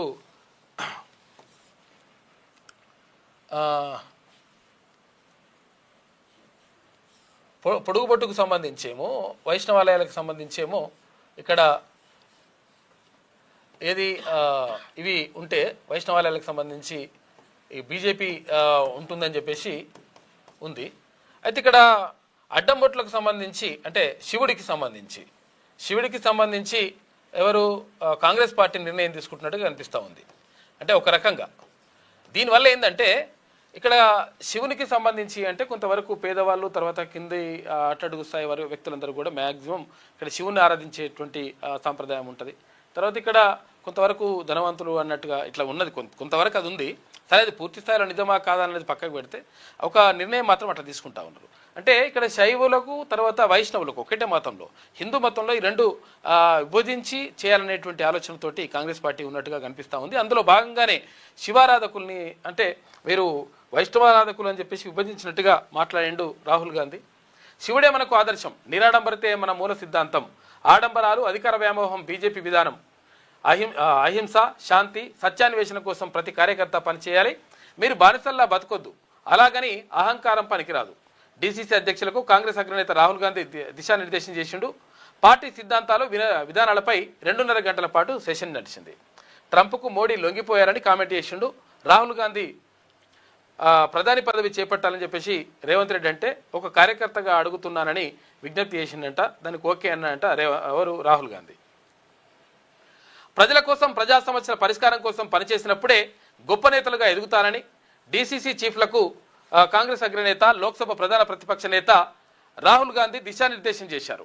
ఇక కాంగ్రెస్ శివుడిలా నిరాడంబరతను కోరుకుంటే బీజేపీ మాత్రం ఆడంబరాలకు ప్రాధాన్యమిస్తుందని, ప్రతి కాంగ్రెస్ కార్యకర్త శివుడిలా తన పదవిని నిజాయితీగా నిబద్ధతగా నిరాడంబరంగా ప్రజల కోసం వినియోగించాలన్నారు. శివుడు సాధారణంగా ఉంటాడు, ఆయన దగ్గర త్రిశూలం ఉన్నా ఆయన వెనకే ఉంటుంది. కేవలం ధర్మాన్ని కాపాడాల్సిన సమయంలో మాత్రమే శివుడు ఆ త్రిశూలాన్ని బయటకు తీస్తాడు. చివరికి తనలోని సగభాగాన్ని స్త్రీకి ఇచ్చి మిగతా సగభాగాన్ని కూడా ఎవరైనా అడిగితే ఇచ్చేందుకు సిద్ధపడతాడు. కాంగ్రెస్ మూల సిద్ధాంతం కూడా ఇదే అని రాహుల్ గాంధీ చెప్పారు. అంటే దీనికి ఒక రకంగా హిందువులకు దగ్గరయ్యేటువంటి ప్రయత్నం చేస్తూ ఉన్నాడు. అహింస శాంతి సత్యాన్వేషణ ఈ సిద్ధాంతాల ఆచరణ కోసం నిరంతరం పనిచేయాలని డీసీసీ చీఫ్లకు పిలుపునిచ్చారు. ఇక సోమవారం ఉదయం 9:30 పార్టీ జాతీయ ప్రధాన కార్యదర్శి కేసీ వేణుగోపాల్తో కలిసి రాహుల్ గాంధీ ప్రత్యేక విమానంలో ఢిల్లీ నుంచి శంషాబాద్ ఎయిర్పోర్టుకు చేరుకున్నారు. చేరుకుంటే ఇక్కడ ముఖ్యమంత్రి రేవంత్ రెడ్డి తర్వాత అక్కడ అందరూ కూడా స్వాగతం పలికినారు. ఎయిర్పోర్ట్లో రాహుల్కు స్వాగతం పలుకుతున్న ముఖ్యమంత్రి రేవంత్ రెడ్డి ఇటు వికారాబాద్లో రాహుల్ గాంధీకి శాల్వా కప్పుతున్నాడు మంత్రి వివేక్ వెంకటస్వామి అని చెప్పేసి ఒక వార్త కనిపిస్తూ ఉంది. మొత్తం మీద ఏది కాంగ్రెస్ పార్టీ జిల్లా అధ్యక్షులకు ఇక్కడ తెలంగాణ వాళ్ళకు తర్వాత అక్కడ ఏపీ వాళ్ళకు దిశానిర్దేశం చేసిండు రాహుల్ గాంధీ. అయితే ఈ సందర్భంగా నిన్న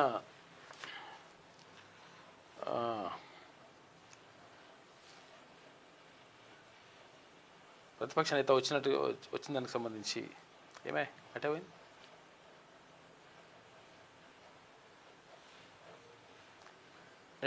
నెట్ ఉందా, ప్రాబ్లం ఉందా, ఏమో వస్తలేదు. వీళ్ళు మహాత్మా గాంధీ ఉపాధి హామీ పనిలో కూడా పాల్గొన్నారంట ఏపీ తెలంగాణ నూతన డీసీసీ అధ్యక్షులు. ఏదో వస్తలేదు, ప్రాబ్లం ఉన్నట్టుంది. అగో ఈ సౌండ్ వద్దు కానీ అగో రాణి కొంచెం నెట్ ప్రాబ్లం ఉన్నట్టుంది.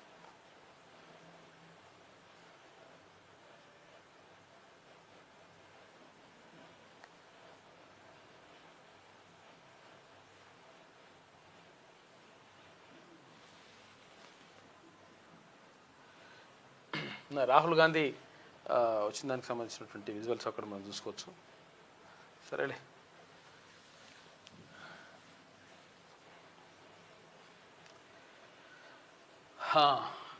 ఇక తమ్మినేనిపై అభిశంసన తీర్మానం పెట్టిరట. ఎక్కడ సిపిఎం నేత తమ్మినేని వీరభద్రం పైన అవినీతి తప్పుడు నిర్ణయాలపై సిపిఎం కేంద్ర కమిటీ సీరియస్ అయింది. మరో 2 నేతలపై కూడా ఇదే తీర్మానం. దిశభ కమిటీ ఎంక్వైరీ రిపోర్టు ఆధారంగా హైకమాండ్ నిర్ణయం తీసుకుంటుందంట. వరుస వైఫల్యాలు కార్యదర్శి ఎంపికలో తమ్మినేని తీరుపై అసంతృప్తిగా ఉందంట సిపిఎం జాతీయ కార్యవర్గం. ఇక 61,125 ఎకరాల్లో న్యాచురల్ ఫార్మింగ్ అంట. రాష్ట్రంలోని 489 క్లస్టర్లలో 61,125 ఎకరాల్లో పంటలు. ఈ యాసంగి నుంచే సాగు మొదలుపెట్టిన వ్యవసాయ శాఖ. ఇక ప్రతి క్లస్టర్కు కృషి సఖి, తర్వాత 3 క్లస్టర్లకు బయో రిసోర్స్ సెంటర్ తోడ్పాటు అందిస్తున్న సెంటర్ ఆఫ్ నేచురల్ ఫార్మింగ్ అంట. సఖి బీఆర్సీలకు ట్రైనింగ్ అంట. 61,125 మంది రైతులకు శిక్షణ ఇస్తారట. కేంద్ర రాష్ట్ర ప్రభుత్వాల ద్వారా ఆర్థిక సాయం చేస్తామని చెప్పేసి అంటున్నారు. న్యాచురల్ ఫార్మింగ్కి సంబంధించి అంటున్నారు. మరి డిగ్రీ కాలేజీకి 4 ఎకరాల జాగా మస్ట్ ఉండాలట. ఎక్కడ? సిటీలో. పట్టణాల్లో అయితే 4 ఎకరాలు, గ్రామాల్లో అయితే 8 ఎకరాలు తప్పనిసరి.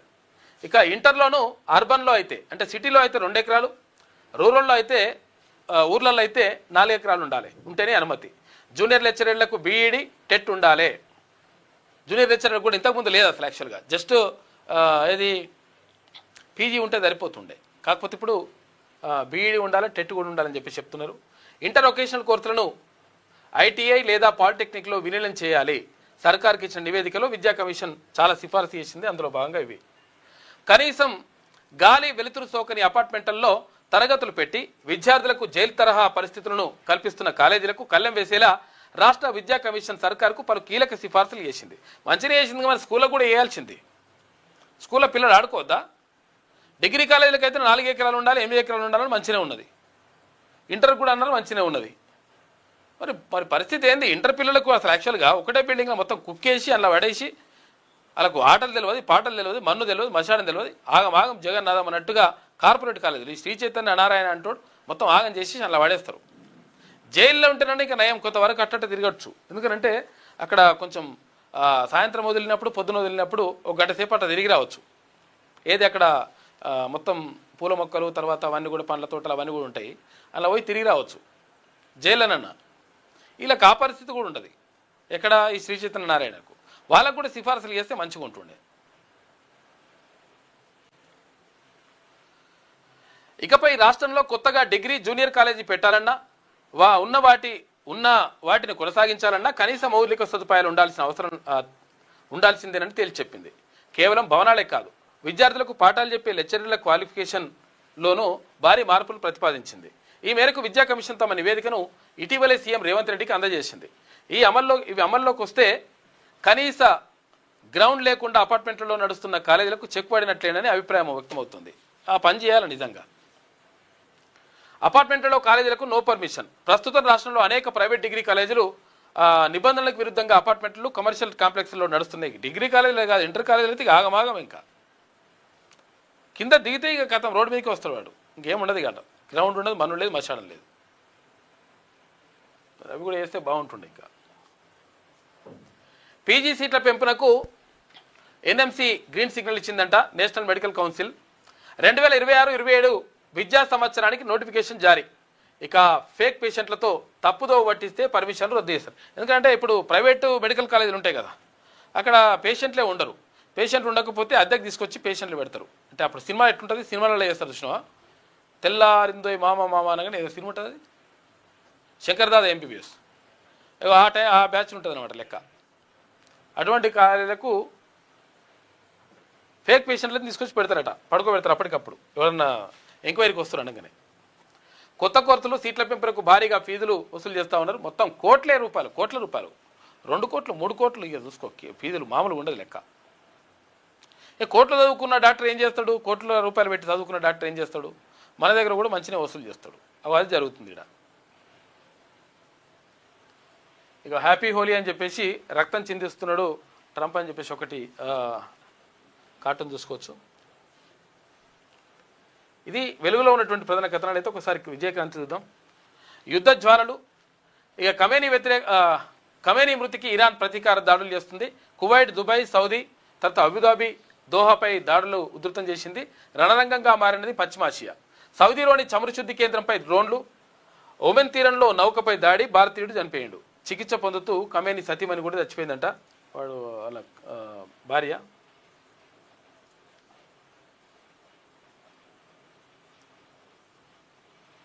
ఏందో పైకి వస్తుంది. రైట్, ఇక ఆపరేషన్ ఎపిక్ ఫ్యూరీ. సోమవారం ఇజ్రాయెల్ దాడులతో పొగలు చిమ్ముతున్న టెహ్రాన్ భవనాలని చెప్పేసి ఒక వార్త ఇక్కడ చూసుకోవచ్చు మనం చిత్రాన్ని. నెతన్యాహు ఆఫీస్పై దాడి చేశాం అని చెప్పేసి ఇరాన్ చెప్తుంది, కొట్టిపారేసిన ఇజ్రాయెల్. ఇక లెబనాన్పై ఇజ్రాయెల్ దాడులు, 31 మంది మృతి. పెరిగిన చమురు, గ్యాస్ ధరలు, స్టాక్ మార్కెట్లు పతనమైనవి. ఇరాన్ అహంకారం వల్లే యుద్ధం అని చెప్పేసి అమెరికా అంటుంది. చర్చలు లేవు, యుద్ధాన్ని మేమే ముగిస్తామని చెప్పేసి ఇరాన్ చెప్తుంది. మీ సంగతి ఎంత చూస్తామని అంటుంది ఇరాన్. మరి ఎంత ధైర్యం ఉండాలో అసలు. సోమవారం బీరూట్లోని హెజ్బుల్లా స్థావరాలపై ఇజ్రాయెల్ క్షిపణుల దాడులతో మండుతున్నటువంటి భవనాలని చెప్పేసి చూసుకోగా ఎక్కడికక్కడ ఇండ్లు లేవు, బిన్నులు లేవు, వేసి పడేస్తారు బాంబులు. కువైట్లో కోలుతున్న అమెరికన్ జెట్ అని చెప్పేసి ఇక్కడ చూసుకోవచ్చు. ఇక ఇరాన్ డ్రోన్ల దాడిలో సౌదీలోని చమురు శుద్ధి కేంద్రంలో పొగలు వస్తున్నాయి. పదవికి ఒక బాధ్యత, అధికారం కాదు. శ్రీపాదరావు జయంతిలో కర్ణాటక స్పీకర్ యూటీ ఖాదర్ ఫరీద్ అంటున్నాడు.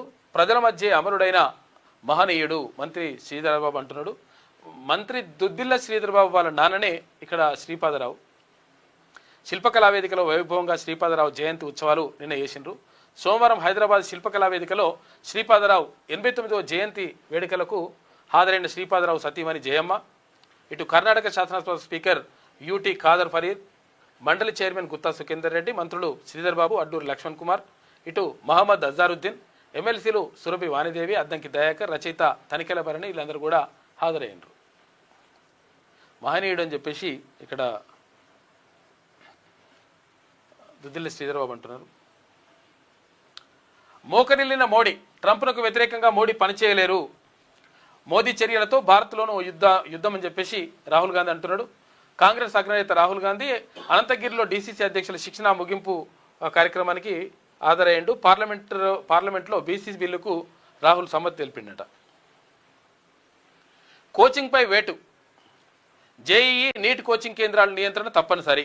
బడ్జెట్లో విద్యకు 18% కేటాయింపులు ఉండాల్సిందే. 18%. ఇప్పుడు కేటాయిస్తుంది చూసిరుగా ఇందాక 2.9%, 3.3%.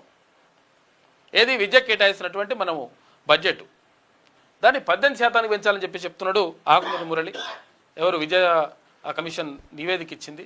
నిజంగా కూడా అట్లా వేయాలి, 20% పెట్టాలని చెప్పేసి తెలంగాణ రాజ్యాధికార పార్టీ అంటుంది. తీర్మానం వలన పదే చెప్తున్నాడు విద్యకు వైద్యానికి ఎక్కువ ఉండాలని. కొత్త రెసిడెన్షియల్ విద్యా సంస్థలను ఏర్పాటు చేయొద్దు. యూజీ పీజీల ఉత్తీర్ణత శాతం 50కి పెంచాలి, 50% పెంచాలి. ఇటు ప్రభుత్వ టీచర్ల జీతాలు తగ్గించాలి. పదోన్నతులు ఆటోమేటిక్గా ఇవ్వద్దు. జాతీయ నేతల విగ్రహాలు స్కూల్లో పెట్టొద్దు. తెలంగాణ విద్యా కమిషన్ సిఫారసులను తప్పుపడుతున్న టీచర్లు. మరి ఇష్టం వచ్చినట్టు ఇట్లా కొన్ని మాత్రం తప్పు. ఇవి బడ్జెట్లో కేటాయించాలి, ఎక్కువ కేటాయించాలని చెప్పేసి ఓకే. ఇవి నీట్ కోచింగులు, జేఈ కోచింగులు ఇవ్వద్దు అనేది మంచిగానే ఉన్నది. కానీ ఈ టీచర్లకు సంబంధించి కానీ కొన్ని విషయాలు మాత్రం బాగాలేవు. ఇవి అన్నారంపై కుట్ర, ఇక భారీ ఎక్స్కవేటర్లతో ఇసుక తవ్వకాలు దుర్మార్గం అని చెప్పేసి ఈ మాఫియాపై క్రిమినల్ చర్యలు తీసుకోవాలి. ఇది ఖచ్చితంగా కాళేశ్వరం ప్రాజెక్టును దెబ్బతీసే కుతంత్రం అని చెప్పేసి బీఆర్ఎస్ నేత కేటీఆర్ అంటున్నాడు. రాష్ట్రంలో గడ్డపార రాజ్యం అంట, కూల్చివేతలే పని. రాహుల్కు రాష్ట్రానికి వచ్చే నైతిక అర్హత లేదు. పెన్షనర్ల పెండింగ్ బకాయిలు విడుదల చేయాలి. పెన్షనర్ల ధర్నాలో నిన్న బీజేపీ రాష్ట్ర చీఫ్ రామచంద్రరావు అంటుండు. నిన్న ఇక్కడ ఏది బీసీలకు అట్రాసిటీ కావాలని చెప్పేసి బీసీ సంఘాల ఆధ్వర్యంలో మహాధర్నా జరిగితే తర్వాత ఇక్కడ భారతీయ జనతా పార్టీ కూడా ఇందిరా పార్క్ దగ్గర నిన్న ఒక కార్యక్రమం నిర్వహించింది. బీసీల కోసం అట్రాసిటీ నిరోధక చట్టం తేవాలి. కులాన్ని బట్టి న్యాయం మారుతుందా? టీఆర్పీ నేత తీర్మాన్ మల్లన్న ప్రశ్న. ఈ అసెంబ్లీ సమావేశాల్లోనే బీసీ రక్షణ చట్టం బిల్లు పెట్టాలని చెప్పేసి BC JAC chairman Jadula Srinivas Goud తర్వాత చాలామంది డిమాండ్ చేస్తూ ఉన్నారు. కాబట్టి బీసీలకు ప్రత్యేకంగా నిన్న మురళీ మనోహర్ సార్ ఏమైంది మాట్లాడుతున్నాడు.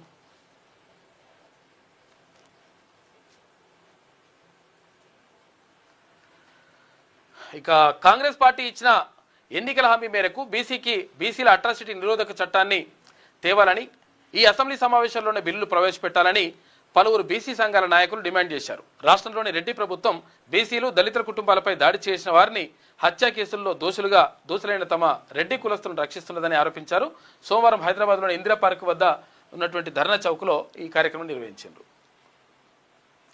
ఆగవయ్యా బాబు, ఆ చల్లే రంగులేవో మా పార్టీ రంగులేనా లేదంటే మా పార్టీ మారాలని చెప్పేసి వాళ్ళు అనుకుంటారని చెప్పేసి ఈ రంగుల పండుగ కదా, ఇవాళ రేపు అనేది ఉండదు. మళ్ళీ ఇవాళ రంగుల పండుగ ఏది, హోలీ.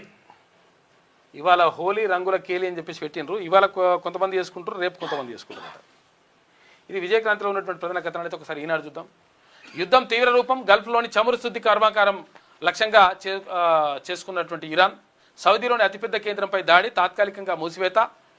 ఇక ఎల్ఎన్జీ ఉత్పత్తిని నిలిపివేసిన ఖతార్ ఎనర్జీ, నెతన్యాహు ఇంటిపై దాడి చేశామని చెప్పేసి ఇరాన్ అంటే తప్పుడు వార్తలని చెప్పేసి ఇజ్రాయెల్ కొట్టిపడేసింది. గాయపడిన ఖమేనీ సత్యమని చనిపోయిందట. యుద్ధంలోకి మిలిటెంట్ గ్రూపులు, చమురు నౌకపై దాడిలో భారతీయుడు మృతి, ఇరాన్పై బాంబుల వర్షం కురిపిస్తున్న అమెరికా, ఇజ్రాయెల్. ఇక నతాంజ్ అణుకేంద్రంపై దాడి, భగ్గుమన్న చమురు ధరలు అని చెప్పేసి మొత్తం కూడా ఆగమాగం జగన్నాథం ఉన్నది కథ. యుద్ధం అక్కడ, నష్టం ఇక్కడ. తీవ్రమైతే రూపాయి విలువిలే అని చెప్పేసి బెంబేలెత్తించిన ముడి చమురు 6.59 లక్షల కోట్ల రూపాయల సంపద ఆవిరైపోయింది. మరింత భీకర దాడి చేస్తామని చెప్పేసి ట్రంప్ అంటున్నాడు. ఎక్కడ విమానాలు అక్కడే. ఇక డిజైన్ లేకుండానే 89,000 కోట్ల రూపాయల పనులు. జస్టిస్ ఘోష్ కమిషన్పై హైకోర్టులో ప్రభుత్వ వాదన వినిపించింది. కెనడాతో, ఇది కేసీఆర్ పైన, ఇది కాళేశ్వరం కేసుకు సంబంధించి. కెనడాతో భారత్ యురేనియం ఒప్పందం విలువ $2.6 బిలియన్ అంట. ఇక ఉద్యోగ విరమణ బకాయిలపై అసెంబ్లీలో నిలదీస్తామని చెప్పేసి భారతీయ జనతా పార్టీ రాష్ట్ర అధ్యక్షుడు రామచంద్రరావు అంటుండు. అమెరికా అధ్యక్షుడికి మోడీ సరెండర్ అయ్యండి అని చెప్పేసి రాహుల్ గాంధీ ఆరోపిస్తున్నాడు. దేశ ప్రజల డేటా ట్రంప్నకు చేరుతోంది. ప్రతి యుద్ధం వెనుక అగ్రరాజ్యం. ఎస్, దేశానికి ప్రధానమంత్రిని అవుతా. రేవంత్ రెడ్డి పట్టుబట్టడంతో సరేనన్నాడు కాంగ్రెస్ అగ్రనేత. మోదీపై సమరానికి సిద్ధమని వెల్లడి. డీసీసీ అధ్యక్షులతో కలిసిమెలిసి మాట్లాడిన రాహుల్ గాంధీ. నాపై కేసులు పెట్టినా పోరాడా అని చెప్పేసి సీఎం అంటున్నాడు. నిన్న అక్కడ షర్మిల, తర్వాత రాహుల్ గాంధీ, ఇటు పిసిసి అధ్యక్షుడు మహేష్ కుమార్ గౌడ్, అటు ముఖ్యమంత్రి రేవంత్ రెడ్డి. రెండు రాష్ట్రాల కాంగ్రెస్ పార్టీ అధ్యక్షులు, తర్వాత ఇక్కడ తెలంగాణ ముఖ్యమంత్రి. ఇది యాడ్. ఇది ఈనాడులో ఉన్నటువంటి ప్రధాన కథనాలు అయితే ఒకసారి ఆంధ్రజ్యోతి చూద్దాం. నేడు సంపూర్ణ చంద్రగ్రహణం ఉందంట. యాదగిరిగుట్ట, తిరుమల సహా ప్రముఖ ఆలయాలు మూసివేత. తెలుగు రాష్ట్రాల్లో రాత్రి 6:20 నుంచి 6:47 దాకా మధ్య గ్రహణాన్ని వీక్షించే అవకాశం ఉందంట, చూసే అవకాశం ఉందంట. గ్రహణం పడుతుందంట. ఇక చంద్రగ్రహణం ఉందని చెప్పేసి కొంతమంది ఏది హోలీని కూడా వాయిదా వేసుకుంటారు అనేటువంటిది అంటున్నారు. మీరు ప్రధాని కావాలి, దేశం కోసం ప్రతి ప్రతిపాదనకు ఓకే చెప్పండి. రాహుల్ గాంధీని కోరిన సీఎం రేవంత్, సానుకూలంగా స్పందించిన రాహుల్. మోదీపై యుద్ధానికి సిద్ధమంటూ ప్రకటన.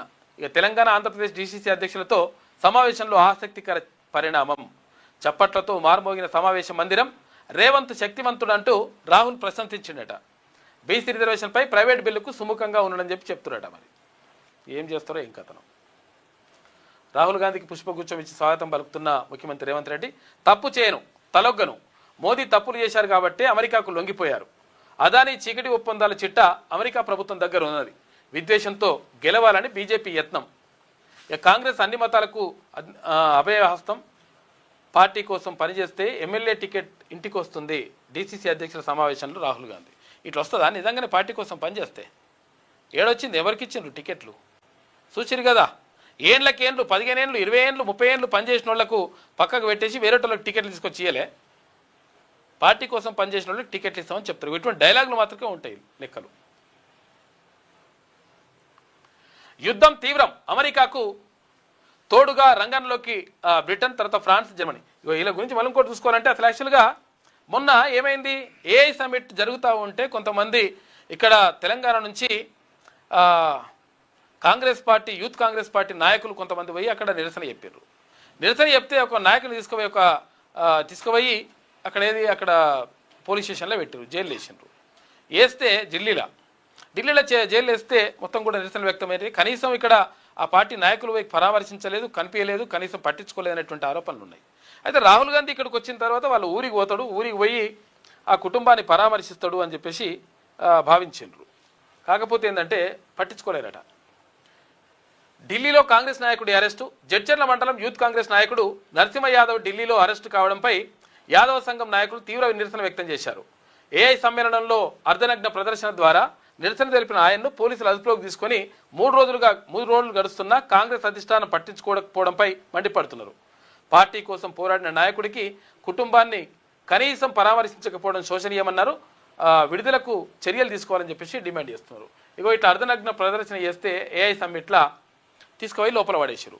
లోపల పడేస్తే ఇప్పటి వరకు మరి కాంగ్రెస్ పార్టీ నాయకులు పోయి పరామర్శించే సందర్భం లేదు. రాహుల్ గాంధీ వస్తే అక్కడ ఆ కుటుంబాన్ని పరామర్శిస్తారనేటువంటి మాట మాట్లాడారు. అయితే కొంతమంది రెడ్డి నాయకులు కావాలని చెప్పేసి అడ్డుకున్నారనేటువంటి ఆరోపణ ఉన్నది. కావాలని పరామర్శించాల్సిన అవసరం లేదు, దాని పెద్ద ఏదు, అసలు యాక్చువల్గా వీసీలు అంటే లైట్ తీసుకోవాలని చెప్పిరట. దీంతో రాహుల్ గాంధీ ఆ కుటుంబాన్ని పరామర్శించకుండానే అక్కడికి వెళ్లకుండానే మళ్ళీ వెళ్ళిపోయాడు. మరి పరిస్థితి ఏంటి అంటే ఇట్లా ఉంటుంది అనమాట. మరి అందుకనే పార్టీ కోసం పనిచేస్తే మీకు ఎమ్మెల్యే టికెట్లు ఇస్తామంటే ఏడిస్తారంటే ఇట్లుంటుంది లెక్క.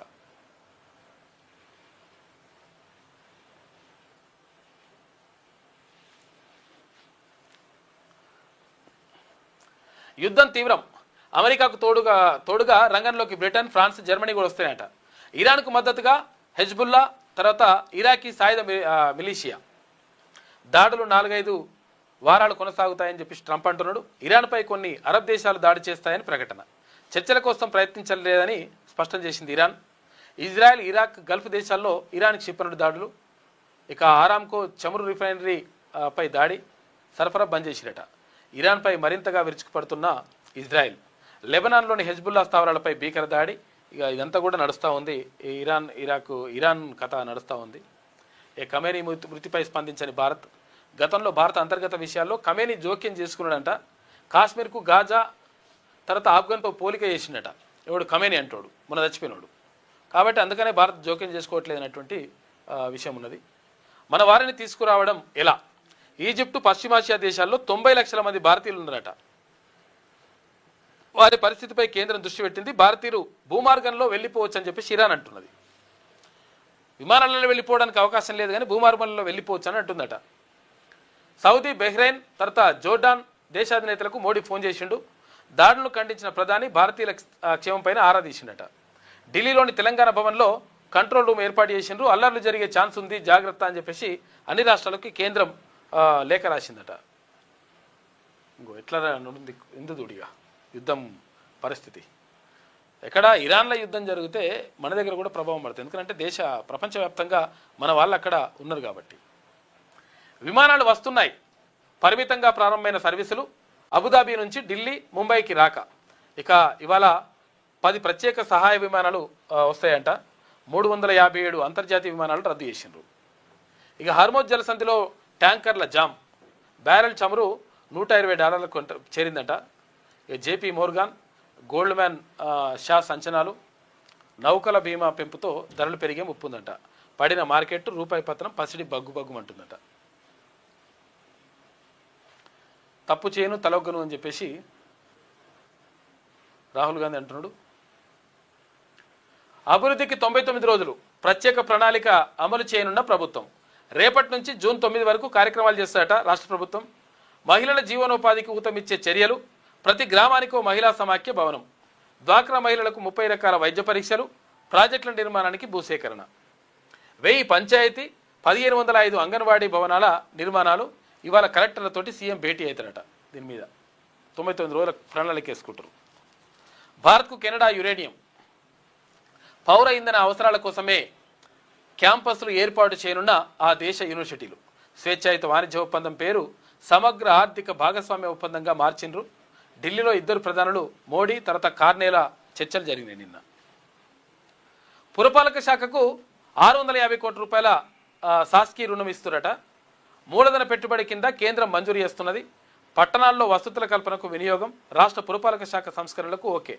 ఇక త్వరలో మరో 250 కోట్ల రూపాయల విడుదల. వడ్డీ లేని రుణం చెల్లింపునకు 50 ఏళ్ల గడువు ఇస్తురట. ప్రజల ప్రాణాలంటే చులకన. కింద వాహనాల రాకపోకలు, పైన వంతెనల పనులు. పట్టు తప్పితే ప్రాణాలు హరి. ఇక హైదరాబాద్లోని సైదాబాద్లో స్టీల్ వంతెనపై ప్రమాదకరంగా పనులు. కార్మికులకు రక్షణ చర్యలు లేని వైనం. కార్మికుల వీడియో వైరల్ అవుతా ఉంది, మండిపడుతున్న నెటిజన్లు. చూసుకో, సైదాబాద్ స్టీల్ బ్రిడ్జిపై కనీస రక్షణ చర్యలు లేకుండా మొత్తం మీద ఒకవేళ ఏమైనా జస్ట్ జారి పడితే ఏమైనా ఉంటుందా? ఇక చచ్చిపోతారు. తమ్మినేనిపై అభిశంసన పెట్టిర్రు. ఇక్కడ పార్టీలో ముఠాతత్వం, ప్రమాణాల వల్ల ఉల్లంఘన.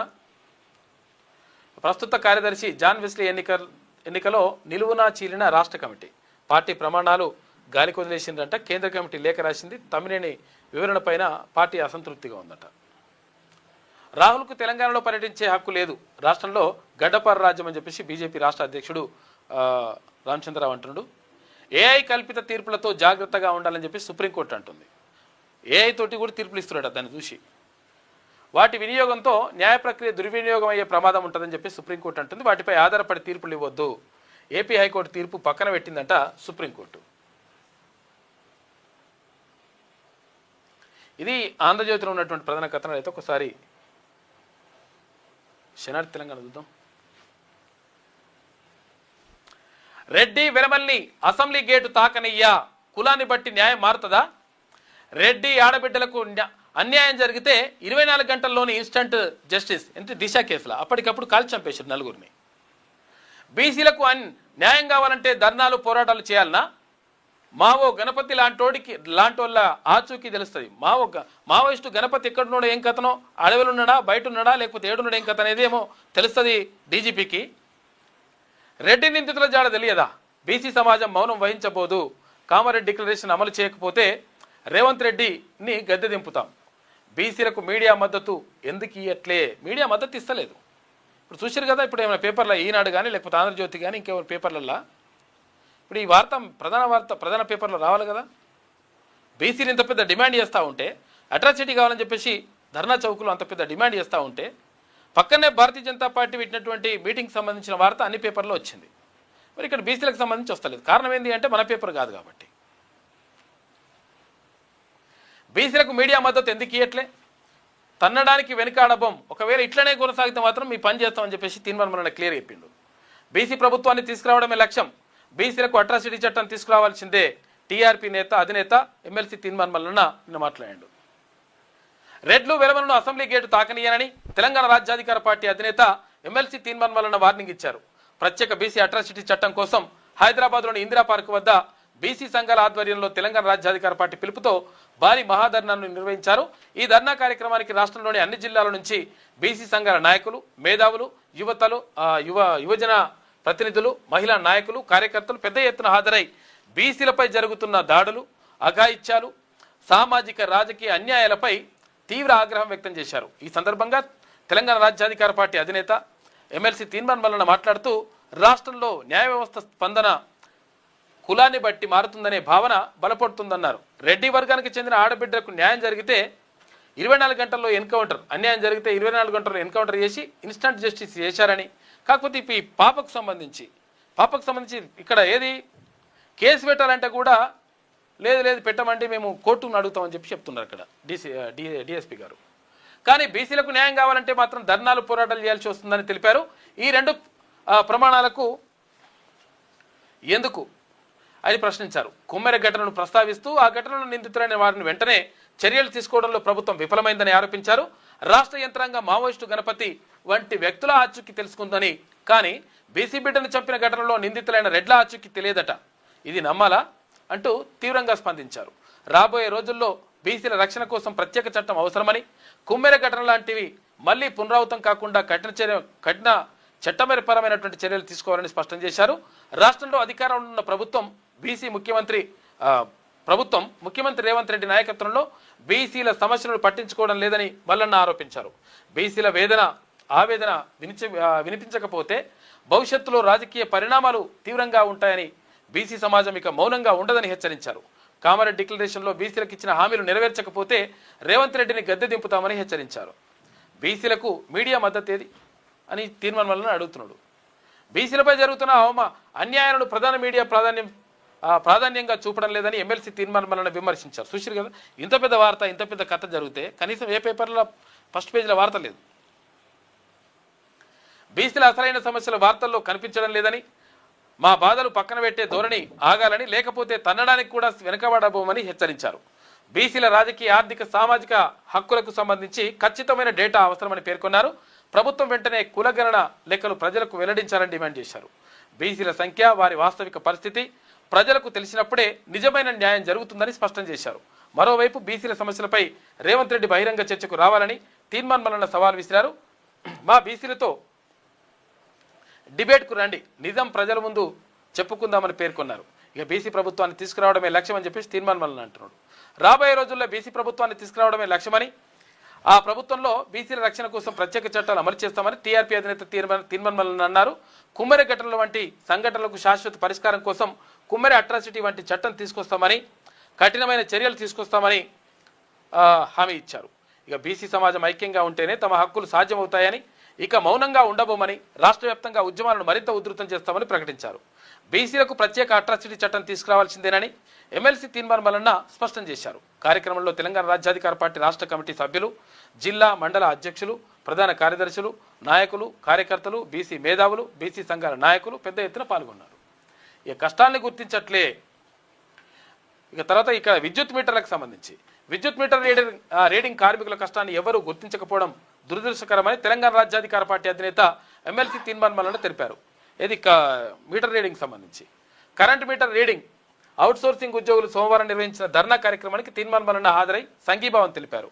ఉద్యోగుల సమస్యలను స్వయంగా విని వారికి మద్దతు ప్రకటించారు. ఈ సందర్భంగా ఎమ్మెల్సీ మాట్లాడుతూ ప్రభుత్వం అవలంబిస్తున్న నిర్లక్ష్య ధోరణిపై తీవ్ర స్థాయిలో విమర్శలు గుప్పించారు. అంటే వీళ్ళ పాపం ఏంటంటే ఎండనక వాననక ఇక్కడ ఏదనక మొత్తం కరెంట్ షాక్ వస్తుందో తెలియదు, ఏమైతో తెలియదు, మొత్తం మీద వీళ్ళు తీసుకొచ్చి ఇస్తుంటారు. అయితే ఇక్కడ మీటర్ రీడింగ్ తోటే వీళ్ళకు మనకు బిల్లు వేస్తుంటారు. అయితే ఇలా మీటర్ రీడింగ్ చేస్తున్నారు, తర్వాత దీంట్లో మధ్యవర్తిని పెట్టిరు, వానికి కమిషన్ పోతుంది. తర్వాత ఇక మీటర్ రీడింగ్ చేసే వీళ్ళకు సరిగా డబ్బులు రావు. తర్వాత ఇంకొకటి ఏంటంటే వీళ్ళు కనీసం అంటే మమ్మల్ని పూర్తి స్థాయిలో ఉద్యోగులకు కూడా గుర్తిస్తలేరు, తర్వాత మమ్మల్ని మనుషులకు కూడా చూస్తలేరు, మాకు ప్రమాదాలు జరిగితే కనీసం మాకు రక్షణ లేకుండా ఉన్నదని చెప్పేసి వాళ్ళు ఆందోళన వ్యక్తం చేస్తూ ఉన్నారు. కాబట్టి అంటే తర్వాత సెలవు దినాలు కానీ లేకపోతే ఇంకా మిగతా చాలా విషయాలు కూడా పట్టించుకోవట్లేదు. ఎస్పీడీఎస్సీఎల్ వేరే ఉందంట, తర్వాత ఎన్పీడీసీఎల్ వేరే ఉందంట. దీంతో మాకు నష్టం జరుగుతుంది అని చెప్పేసి వాళ్ళు ఆందోళన వ్యక్తం చేస్తూ నిన్న ధర్నా నిర్వహించారు ధర్నా చౌక్లో.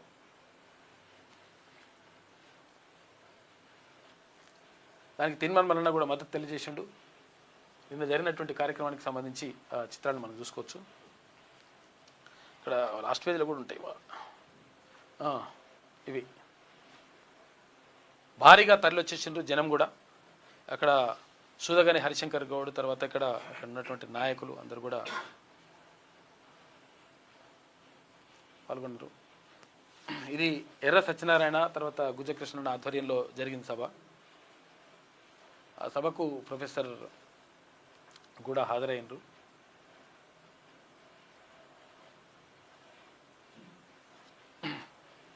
భారీగా తరలివచ్చిండ్రు. తర్వాత కార్యక్రమం దిగ్విజయంగా కొనసాగింది.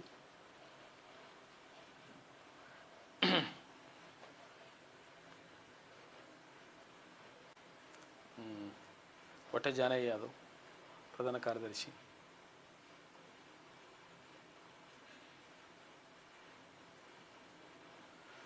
ఇది నిన్న మీటింగ్కి సంబంధించినటువంటి అంశం. అయితే ఒకసారి ఇరాన్కు ఆ శక్తి ఎక్కడిది, ఎక్కడ ఇరాన్ ఇప్పుడు ఇంత దాడి చేస్తుంది ఏమంటుంది, ఇప్పుడు అమెరికా తర్వాత ఇజ్రాయెల్ కూడా మీ పని చేస్తా అని చెప్పేసి అంటుంది ఇరాన్. ఎవరు ఖమేనీ చచ్చిపోయినప్పటికీ, ఆ దేశ సుప్రీం కోర్టు చచ్చిపోయినప్పటికీ కూడా ఇంకట్లనే అంటుంది. ముందస్తు ప్రణాళికనా లేక రష్యా చైనా సపోర్టే కారణమా? ప్రపంచ దేశాలను ఆలోచనలో పడేస్తున్న ఇరాన్ ప్రతీకార దాడులు. ప్రపంచంలో నెంబర్ 1 పొజిషన్లో యుఎస్ ఆర్మీ ఉంది, అమెరికా ఆర్మీ. ఇక ఇరాన్ సైనిక rank 15. America defence budget $1 trillion. ఇక Iran defence budget $15 billion. America వద్ద అత్యుత్తమ శాటిలైట్ నిఘా వ్యవస్థ ఉన్నది, ఇరాన్కు లేని స్వంత శాటిలైట్ సిస్టమ్. ఇక వరల్డ్లో అతిపెద్ద ఆయుధ ఎగుమతిదారు అమెరికానే.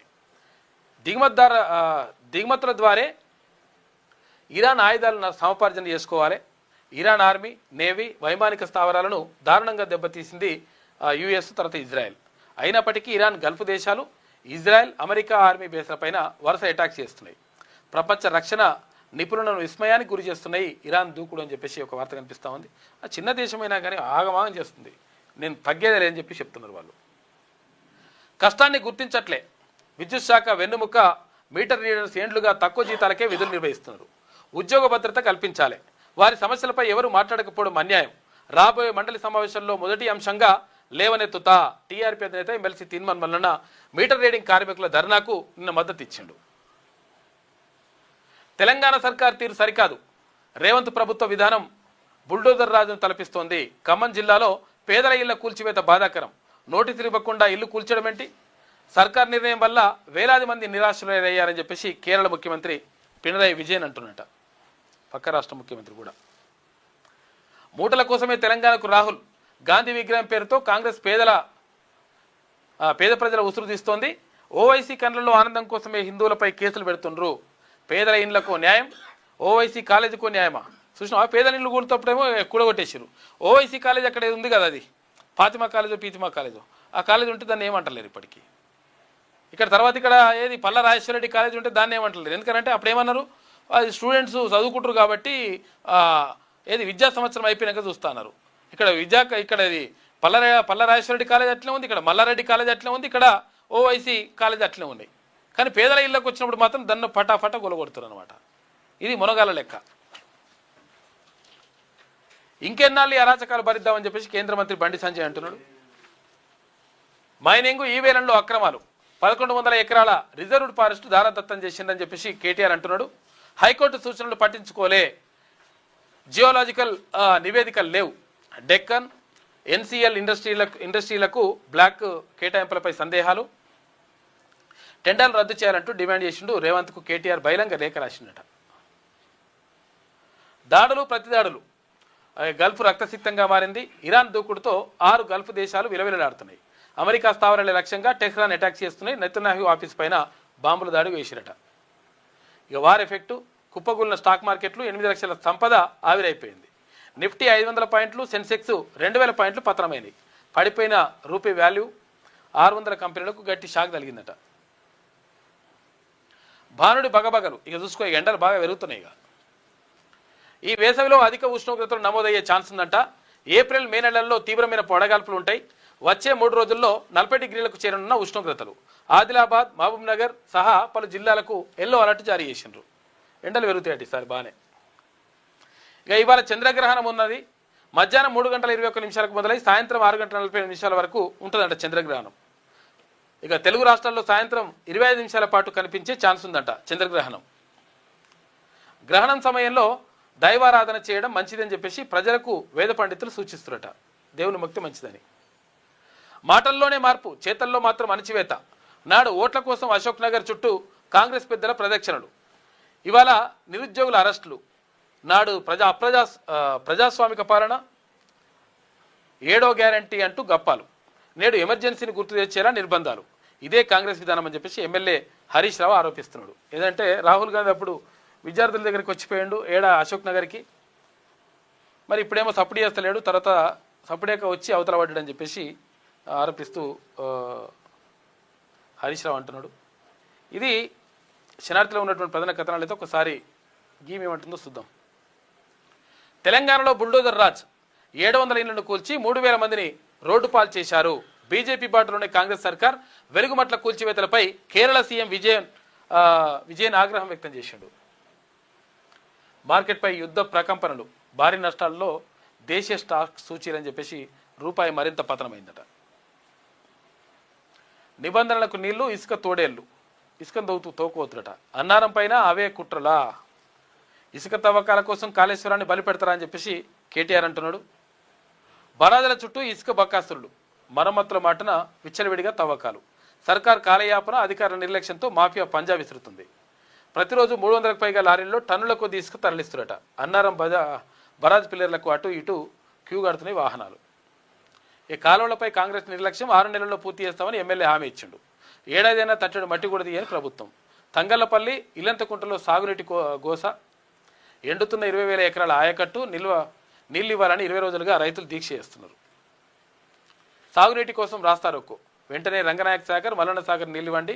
సిద్దిపేట జిల్లా లక్ష్మీదేవిపల్లి స్టేజీ వద్ద రైతుల ఆందోళన. రైతు భరోసా నిధులు విడుదల చేయాలంటూ డిమాండ్ చేస్తున్నారు. ఇక ల్యాబ్ టెస్టింగ్ కోసమే ఇసుక తవ్వకాలు అగో ఫలితాలను బట్టి బరాజ్ పునరుద్ధరణ అని చెప్పేసి ప్రభుత్వం అంటుంది. అందుకు వందల లారీల్లో షాంపిల్లా అని చెప్పేసి నెటిజన్లు అంటున్నారు. గాయపడ్డ ఇరాన్ ప్రతీకార దాడి.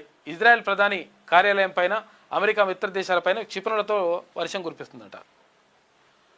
నిర్బంధం నీడలో రాహుల్ టూర్. కొలువులపై నిలదీస్తారని నిరుద్యోగుల్ని ఆంక్షలు పెట్టినట్టు అశోక్ నగర్ చిక్కడిపల్లిలో అర్ధరాత్రి అరెస్టులు చేసిరు. వికారాబాద్ జిల్లాలో బీఆర్ఎస్ నేతల నిర్బంధం. హెలికాప్టర్ టూర్కు రోడ్లపై రాకపోకలు నిలిచిపేసిరట. ఇక ఎస్సీఏ నిధులు లూటీ అంట. మంత్రి కంపెనీకి 69 కోట్ల మళ్లింపు. అధికారం అండగా ఉత్తర తెలంగాణ అమాత్యుడికి ఆటలు. 22 ఏండ్ల కిందటి ఫైల్ తీసి సొంత కంపెనీకి నిధుల బదిలీ. ఆ డబ్బుల కోసమే పదవి నుంచి పాత అధ్యక్షుడు తొలగింపు. కొత్త అధ్యక్షుడి బాధ్యతలు చేపట్టిన వారంలోనే అకౌంట్లోకి డబ్బులు వేసిరట. ఆర్టీసీ విలీనంపై ఇక తాడోపేడో. వరుస ఆందోళనలకు కార్మిక సంఘాల పిలుపు. 23న ఎస్డబ్ల్యూఎఫ్ మహాదీక్షనంట. 24న ఐఎన్టీయూసీ నిరాహార దీక్ష అని చెప్పేసి ఒక వార్త కనిపిస్తూ ఉంది. దానికి సంబంధించి బాల్కా సుమన్కు బెయిల్ మంజూరు అయిందంట. అనుమతించిన మంచిర్యాల సెషన్స్ కోర్టు ప్రభుత్వ అప్పీల్ని తిరస్కరించారు జడ్జి. అయినా 5వ తేదీ వరకు జైల్లోనే ఉండాలంట. అంటే మన సెలవులు వచ్చినాయి మరి. ఇక టీవీవీపీ డిప్యుటేషన్లలో అవకతవకలు. ఒకే మెమోపై 20 మంది వైద్యులకు డిప్యుటేషన్ ఇచ్చిరట. చూసుకో, ఒక్కో డాక్టర్ నుంచి 3 లక్షల రూపాయల చొప్పున వసూలు. చక్రం తిప్పిన కీలక అధికారి, కింది స్థాయి అధికారి, ఇదంతా నడుస్తూ ఉంది. వసూలు దందాకు షాడో సీఎంఓ. 24% శాసిస్తున్న ముఖ్య నేత సన్నిహితులు. మంత్రులు కార్యదర్శుల కన్నా నీడలే పవర్ఫుల్ అట. బామ్మర్దికి గనుల శాఖ, స్నేహితుడికి హోంశాఖ. మున్సిపల్ సినిమాటోగ్రఫీపై నమ్మిన బంట్ల పెత్తనం. సోదరుల కనసన్నల్లో రెవెన్యూ, విదేశీ పెట్టుబడులు. పోస్టింగులు, బదిలీలపై పైరవీలు. సెటిల్మెంట్లు, ప్రాజెక్టులు, ఫైలు ఏదైనా వారి పర్యవేక్షణలో జరుగుతాయట. కేరళ మూటల్లో ముఖ్య నేత వాటా 500 కోట్లు. ఆ నిధులు సర్దే బాధ్యత షాడో భుజం మీదన ఉందని చెప్పేసి ఒక వార్త కనిపిస్తూ ఉంది. ఇక పిఎఫ్ వడ్డీ రేటు 8.25% అంట. ఇవాళ బ్లడ్ మూన్ అంట, అంటే ఎర్రగా కనిపిస్తుందంట చంద్రుడు. తెలుగు రాష్ట్రాల్లో సాయంత్రం 6 గంటల తర్వాత చూడవచ్చంట. ఎందుకంటే గ్రహణం ఉంది కదా, ఇవి చంద్రగ్రహణాన్ని చూడవచ్చు, ప్రాబ్లం లేదు. ఇక ట్యూటర్లకు జీతం ఎక్కువ, టీచర్లకు తక్కువనట. ప్రైమరీ టీచర్లకు 16,000 వేతనం చాలు, ట్యూటర్లకు 20,000 ఇస్తే సరిపోతుందట. ప్రభుత్వానికి విద్యా కమిషన్ వింత సిఫారసులు అని చెప్పేసి ఒక వార్త కనిపిస్తూ ఉంది. ఇది నమస్తే తెలంగాణలో ఉన్నటువంటి ప్రధాన కథనాలు. మొత్తం మీద జరుగుతున్నటువంటి పరిణామాలు ఎట్లా ఉన్నాయి అంటే చూసుకోవచ్చు మనం. ఇక్కడ బీసీలకు అట్రాసిటీ కావాలన్నా వద్దు అంటే 100% అట్రాసిటీ కావాలనేటువంటి డిమాండ్ వినిపిస్తూ ఉంది. ఎందుకనంటే ఇక్కడ రకరకాలుగా మొత్తం కూడా అణచివేస్తూ ఉన్నారు. ఈ కాలంలో కూడా స్వాతంత్రం వచ్చి 78 ఏళ్ళు కంప్లీట్ అయిపోయినా కానీ ఇప్పుడు కూడా ఏది గ్రామ బహిష్కరణ, కుల బహిష్కరణ, ఇటువంటి కార్యక్రమాలు జరుగుతూ ఉన్నాయి. తర్వాత కులం పేరుతో ఇష్టం వచ్చినట్టుగా దూషిస్తూ ఉన్నారు. తర్వాత దాడులు జరుగుతూ ఉన్నాయి. వీటన్నిటికీ వెరుగుడు ఏంది అంటే బీసీలకు కూడా అట్రాసిటీ కావాలనేటువంటి డిమాండు పైకి వస్తూ ఉంది. దీన్ని బీసీ సంఘాలన్నీ కూడా మొత్తం కూడా ఉధృతంగా పబ్లిక్లోకి తీసుకెళ్తా ఉన్నాయి. కాబట్టి తెలంగాణ రాజ్యాధికార పార్టీ అధినేత ఎమ్మెల్సీ తీర్మానం వలన క్లియర్గా దీనిపైన మాట్లాడుతూ ఉన్నాడు. 100% బీసీలకు అట్రాసిటీ కావాలనేటువంటి నినాదం మొత్తం కూడా అందరిలో పాకుతూ ఉంది. కాబట్టి మరి ప్రభుత్వం ఎటువంటి నిర్ణయం తీసుకుంటుంది ఏం కథ అనే దానిపైనే చూడాలి. బడ్జెట్లో కేటాయింపులు ఎట్లుంటాయి అనే దానిపైన కూడా ఒకసారి చూడాల్సిన